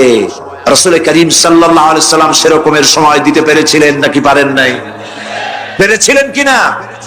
সেজন্য রক্ত দিতে হয়েছে, সেজন্য মার খেতে হয়েছে, সেজন্য জেলে যেতে হয়েছে। রাসূল করিম সাল্লাল্লাহু আলাইহি সাল্লামকে, জেল তো নতুন কিছু নয়। ইউসুফ আলাইহিস সালাম জেলে থাকেন নাই? জেলে থাকেন নাই? থেকেছে। রাসূল করিম সাল্লাল্লাহু আলাইহি সাল্লাম জেলে ছিলেন না? সেই জেল এরকমের দেওয়ালে ঘেরা জেল নয়, পাহাড়ে ঘেরা, চতুর্দিক থেকে পাহাড়ে ঘেরা শিয়াবে আবি তালেব 3 বছর। কতদিন? টানা 3 বছর। রাসূল, তার সাহাবী, তাদের স্ত্রীরা, বাচ্চা বাচ্চা ছেলেপেলেরা 3 বছরের মধ্যে সরকার ঘোষণা করেছে এদের সঙ্গে কথা বলবে না, বাজার ঘাটে যেতে পারবে না, কেনা বেচা করতে পারবে না, সামাজিক বয়কট। সামাজিক ভাবে বয়কট করে রেখেছে। সাথে যা ছিল খাবারগুলি শেষ হয়ে গেছে, তারপরে উট ছিল, ভেড়া ছিল, খাইয়ে শেষ হয়ে গেছে। এরপরে যখন কিছু নাই, উটের চামড়া ভিজাইয়া ভিজাইয়া, শুকনা চামড়া ভিজায় খেয়েছে। যুবকেরা ক্ষুধার যন্ত্রণায় বাবলা গাছের পাতাগুলি চাবায়ে খাইতে গিয়া কাটা ফুটে জিহ্বা থেকে রক্ত পড়েছে। বাচ্চা ছেলেপেলেগুলি মায়ের বুকে দুধ পায় নাই, না পায়া বাচ্চারা চিৎকার করে উঠেছে। এই চিৎকার, ক্ষুধার জ্বালার এই চিৎকারের আওয়াজ শুনে কাফেরেরা চতুর্দিকে অট্ট হাসিতে ফেটে পড়েছে। সুতরাং জেল জুলুম মুসলমানদের জন্য, আলেমদের জন্য, পীর বুজুর্গদের জন্য নতুন কিছু নয়। এই অত্যাচারের পরেই আল্লাহ পাকের দ্বীন কায়েম হয়েছিল মদিনায়। রাসূলুল্লাহ বলেছিলেন, খায়রুল কুরুনি কারনি, সর্বশ্রেষ্ঠ যুগ আমার যুগ। বন্ধুগণ, আল্লাহর পরে ঈমান আনলে মানুষের ভিতরে এ ধরনের অবিচলতা আসে, বিপদে ধৈর্য ধরার হিম্মত পয়দা হয়ে যায়। সুবহানাল্লাহ বলো। মুসা আলাইহিস সালাম কে? মুসা আলাইহিস সালাম কোরআন ওয়াজ করতেছে। সুবহানাল্লাহ বলো। গল্প করতেছি না কোরআন শোনাচ্ছি? গল্প করতেছি না হাদিস শোনাচ্ছি? আল্লাহ রাব্বুল আলামিন বলেন, ফিরআউন মুসা আলাইহিস সালামকে চতুর্দিক থেকে, 3 দিক থেকে ঘেরাও করেছে। একদিকে দরিয়া, 3 দিকে ফিরআউনের সৈন্যরা। কোরআন শরীফে ঘটনা এভাবে তুলতেছে, ফালাম্মা তারা আল জামআন ক্বালা আসহাবু মূসা ইন্না লামুদরাকুন। মূসা আলাইহিস সালামের সাথীরা বলছেন, হে মূসা, আমরা তো পাকড়াও হয়ে গেছি, পালাবার কোনো পথ নাই, মরছি। মূসা আলাইহিস সালাম ভয় পাইছিলেন নাকি? ঈমান কারে বলে? হযরত মূসা আলাইহিস সালাম বললেন, কাল্লা ইন্না মা'য়া রাব্বী সায়াহদিন। নিশ্চয় নয়, অবশ্যই নয়, রব্বী সায়াহদিন, আমার প্রভু অবশ্যই, সিন দিয়ে বোঝানো হচ্ছে অবশ্যই আমার রব আমার জন্য রাস্তা করে দেবেন। এর নাম ঈমান। সুবহানাল্লাহ বলেন। এর নাম ঈমান। চতুর্দিক থেকে বিপদ ঘনীভূত, বেরোবার কোন রাস্তা নাই। ওর মধ্য দিয়ে ওমাইয়াত্তাকিল্লাহা ইয়াজআল লাহু মাখরাজা, কোন রাস্তা নাই, চতুর্দিকে অন্ধকার। এরপরে যদি বান্দা আমার উপরে ভয় করে, আমাকে ভালোবাসে, আমাকে ভয় করে, সবর ইখতিয়ার করে, অন্ধকারের ভেতর থেকে নিশ্চিদ্র অন্ধকারের ভেতর দিয়ে আলোর রশ্মি বের করে মুমিনদের যাওয়ার তো রাস্তা করে দেব। মূসা আলাইহিস সালাম বললেন, ভয় পাইও না, আল্লাহ আমাদের পথ তৈরি করে দিবেন। আল্লাহ রাব্বুল আলামিন হযরত মূসা আলাইহিস সালামকে বললেন, হাতের লাঠি দিয়া দরিয়ার উপরে আঘাত করো। মূসা আলাইহিস সালাম আঘাত করলেন। রাস্তা দরকার ছিল একটা। মূসা আলাইহিস সালামের এক আঘাতে রব্বুল আলামিন দরিয়ার ভিতরে মূসা আলাইহিস সালাম এবং তার সাথী সঙ্গীদের পারাপারের জন্য 12টা রাস্তা পয়দা করে দিলেন। গল্প না করা, রাস্তা তৈরি হয়ে গেল 12টা, সব পার হয়ে গেল। ফিরআউন তার দলবল নিয়ে আসছে। আল্লাহ রাব্বুল আলামিন বলেন, وأنجينا موسى ومن معه أجمعين ثم أغرقنا الآخرين মুসা আলাইহিস সালামকে পার করলাম, পিছনে যারা আসতেছিল, কারা আসতেছিল? ফেরাউন আসছে তার দলবল নিয়ে। আসে রাস্তা দেখিয়া মনে করছে ওর বাজানের তৈরি করে রাস্তা, দলবল নিয়ে নামছে, দরিয়ার মাঝখানে এলো, আল্লাহ পাক অর্ডার করলেন খুন, বাস রাস্তা বন্ধ হয়ে গেল। রাস্তা কি হয়ে গেল? শুরু হয়ে গেল চুবনি। পানির ভিতরে চুবনি খাচ্ছে, নিচে যায় উপরে ওঠে, পানি খাইতে খাইতে পেট পোটকা মাছের মতো এরকম মোটা হয়ে গেছে, ডুবে ডুবে সব মরছে। এখন ফেরাউন একা, কেউ নাই, ফেরাউন একা। ফেরাউন পানির ভিতরে চুবনি খেতে খেতে তুফানের ভিতর থেকে নাক একটু জাগায় আর বলে আমানতু আন্নাহু লা ইলাহা ইল্লাল্লাযী আমানাত বিহি বানু ইসরাঈল। ও আল্লাহ, তুমি ছাড়া কোনো ইলাহ নাই, আমি ঈমান আনলাম ওই আল্লাহর উপরে। বনী ইসরাঈল ঈমান আনছে যার উপরে, কাজী বনী ইসরাঈলদের পার করে দিয়েছো, আমারও পার করো আল্লাহ, তুমি রক্ষা করো। আমি তো মুসলমান, ওয়া আনা মিনাল মুসলিমিন, আমি তো মুসলমান, কলেমা পড়লাম, তারপরও চুবাও কেন? আল্লাহ রাব্বুল আলামিন বলেন আল আন, এখন ওয়াকাদ আসাইতা ক্বাবলু ওয়া কুনতা মিনাল মুফসিদিন, এখন ঈমান আনতেছ, আর এর পূর্বে আমার দিন যারা জমিনে প্রতিষ্ঠিত করতে চেয়েছে তাদেরকে জেল দিয়েছো, জুলুম করেছো, অত্যাচার করেছো, আজ তোমাকে ছাড়বো না। তোমাকে শুধু মারবই না, আলিয়াউমা নুনাজ্জিকা বিবাদানিক, আলিয়াউমা নুনাজ্জিকা বিবাদানিক, আমি তোরে শুধু মারবই না। কে বলতেছেন? জোরে বলেন, কে বলতেছেন? আমি তোরে শুধু মারবই না, আল ইয়াউমা নুনাজ্জিকা বিবাদানিক, আমি তোর শরীরটারে বাঁচায় দেব। তোর শরীর পানিতে পচবে না, পোকায় খাবে না, মাটিতে পচাবে না, তোরে আমি শুটকি বানায় রাখবো। কিয়ামত পর্যন্ত দুনিয়ায় যত ফেরাউন আর ফেরাউনের বাচ্চারা আসে, তোরে দেখে যেন তারা ইতিহাস স্মরণ করে। আল্লাহ রাব্বুল আলামিন কোরআনে কারীমের মধ্যে পরিষ্কার করে মানুষদেরকে বুঝায় দিয়েছেন, আল্লাহর উপর ঈমান আনলে পরে তার হিম্মত বেড়ে যায়, মনের বল বেড়ে যায়। সুবহানাল্লাহ। হযরত রাসূল করিম সাল্লাল্লাহু আলাইহি ওয়াসাল্লাম কাফের বেঈমানেরা চতুর্দিক থেকে বাড়ি ঘেরাও করে রেখেছে, পালাবার কোনো পথ নাই। ঘুমেছিলেন তিনি, জিবরাইল এসে বলেন, ইয়া রাসূলুল্লাহ, ঘুমের থেকে জাগুন, আল্লাহ আপনাকে সালাম বলেছেন আর আপনাকে হিজরত করার জন্য মদিনায় আল্লাহর অর্ডার করেছেন। বাড়ির চতুর্দিকে কাফেররা তরবারি নিয়ে দাঁড়ানো। নবীজি ঘুমের থেকে জেগে হযরত আলীকে ডেকে বলেন, আলী আমার বিছানায় আমার চাদর মুড়ি দিয়া ঘুমায় থাকো, আল্লাহ আমাকে অর্ডার করেছেন, আমি মদিনায় চললাম। হযরত আলী হুজুরের দিকে তাকায় বলেন, ইয়া রাসূলুল্লাহ, আপনার বিছানায় আপনার চাদর মুড়ি দিয়ে আমি ঘুমায় থাকবো, সকালবেলায় কাফের বেঈমানেরা এই ঘরের মধ্যে প্রবেশ করে আপনার কম্বলের নিচে আমারে দেখে তারা মোহাম্মদ মনে করে আমারই তারা কেটে কেটে টুকরা টুকরা করে দেবে। আমার কোনো আপত্তি নাই, কোনো ভয় নাই, কোনো চিন্তা নাই, কোনো দুঃখ নাই, বরং আমার মনের মধ্যে এটাই তৃপ্তি হবে যে আমি আলীর জীবনের বিনিময়ে আল্লাহর নবী দুনিয়ায় বেঁচে থাকেন। নবীজি ঘরের থেকে বেরোলেন, চতুর্দিকে দেখেন কাফের বেঈমানেরা দাঁড়ানো, শত শত কাফের, হাতে তরবারি। রাসূল সাল্লাল্লাহু আলাইহি ওয়াসাল্লাম এক মুষ্টি বালু হাতে নিলেন, এক মুঠো বালু হাতে নিয়ে ফু দিয়া বালুগুলো ছেড়ে দিলেন।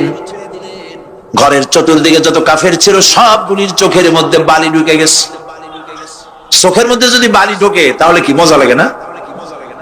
দুই হাত দিয়া সমানে ঘষা শুরু করছে কাফেরেরা, দুই চোখ আঙ্গুল দিয়া ঘষাঘষি করছে। এই ফাঁক দিয়া নবীজি বেরিয়ে গেলেন, একটা কাফেরও দেখে নাই নবী কোথায় গেলে।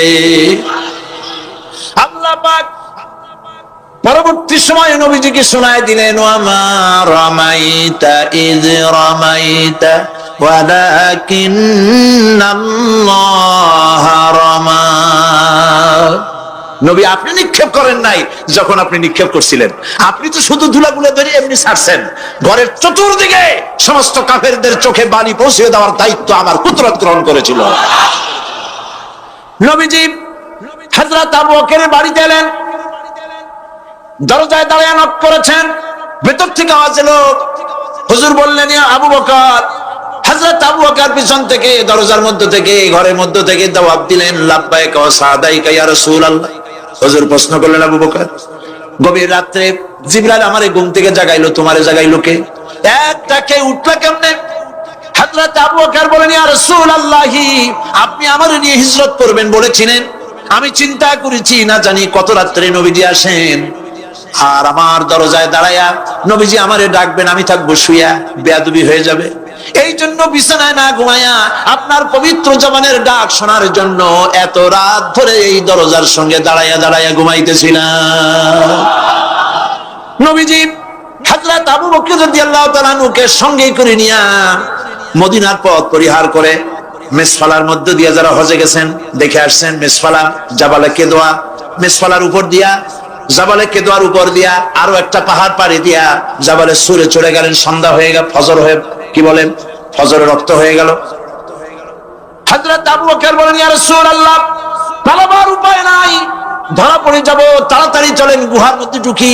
তবে পাহাড়ে গুহা, সাপ থাকতে পারে, বিচ্ছু থাকতে পারে, আমি আগে ঢুকি, কোনো বিপদ হয় আমার উপরে হয়ে যাক, আল্লাহর নবী সুস্থ থাকুন।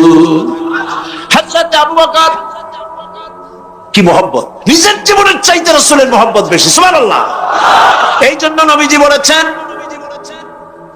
ও আমার সাহাবীরা, तमाम পৃথিবীর সমস্ত মুমিনের ঈমান যদি এক পাল্লায় রাখা হয় আর একা আবু বকরের ঈমানটা যদি আর এক পাল্লায় রাখা হয়, তোমরা দেখতে পাবে तमाम পৃথিবীর মুমিনের ঈমানের তুলনায় একা আবু বকরের ঈমানের পাল্লাটা ভারী হয়ে গেছে। হযরত আবু বকর গুহা সাফ করে হুজুরকে ডাকলেন, হুজুর ভিতরে ঢুকলেন, বলেন আবু বকর, সারা রাতের একটা বিরাট অংশ হাঁটছি, পাহাড় বেয়েছি, কষ্ট হয়েছে, তুমি একটু বসো, তোমার উরুর উপরে মাথা রেখে আমি একটু ঘুমায় যাই। হুজুর ঘুমায় গেলেন। হযরত আবু বকর লক্ষ্য করলেন গুহার গায়ে অনেকগুলি ছিদ্র, এই ছিদ্র দিয়া বড় বড় সাপ বেরোতে পারে, বিচ্ছু বেরোতে পারে, পাহাড়ে কি বেরোয় ভয় পেলেন তিনি। তিনি জামা ছিঁড়ে ছিঁড়ে, চাদর ছিঁড়ে ছিঁড়ে গর্তগুলি বন্ধ করতে লাগলেন। একটা কয়েকটা গর্ত বন্ধ করা গেল না, কাপড় শেষ। এবার তিনি নিজের পা দিয়া গর্ত বন্ধ করে বসে আছেন।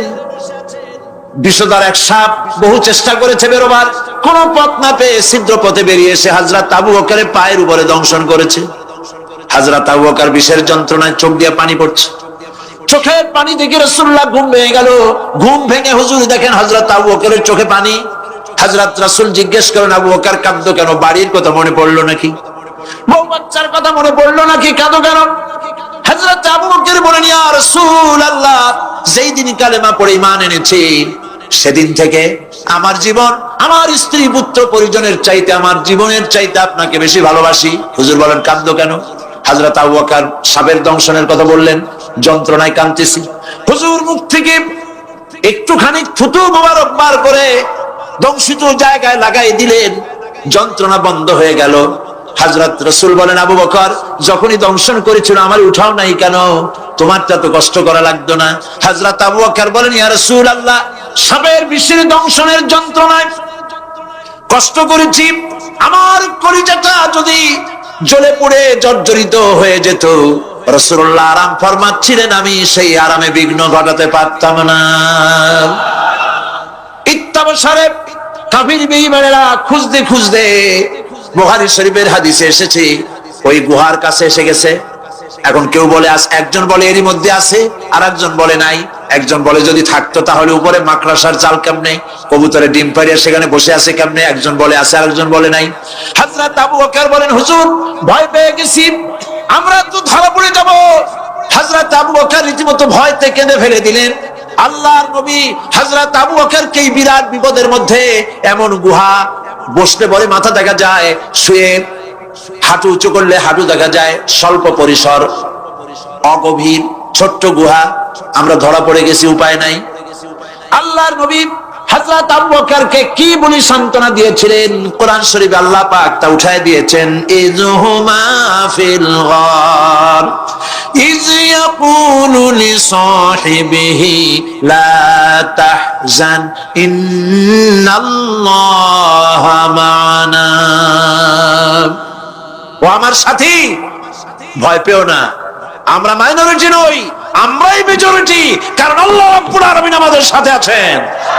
ربنا تقبل منا إنك أنت السميع العليم وتب علينا إنك أنت التواب الرحيم سبحان ربك رب العزة عما يصفون وسلام على المرسلين والحمد لله رب العالمين واجعل آخر كلمة عند الموت لا إله إلا الله محمد رسول الله. السلام عليكم ورحمة الله.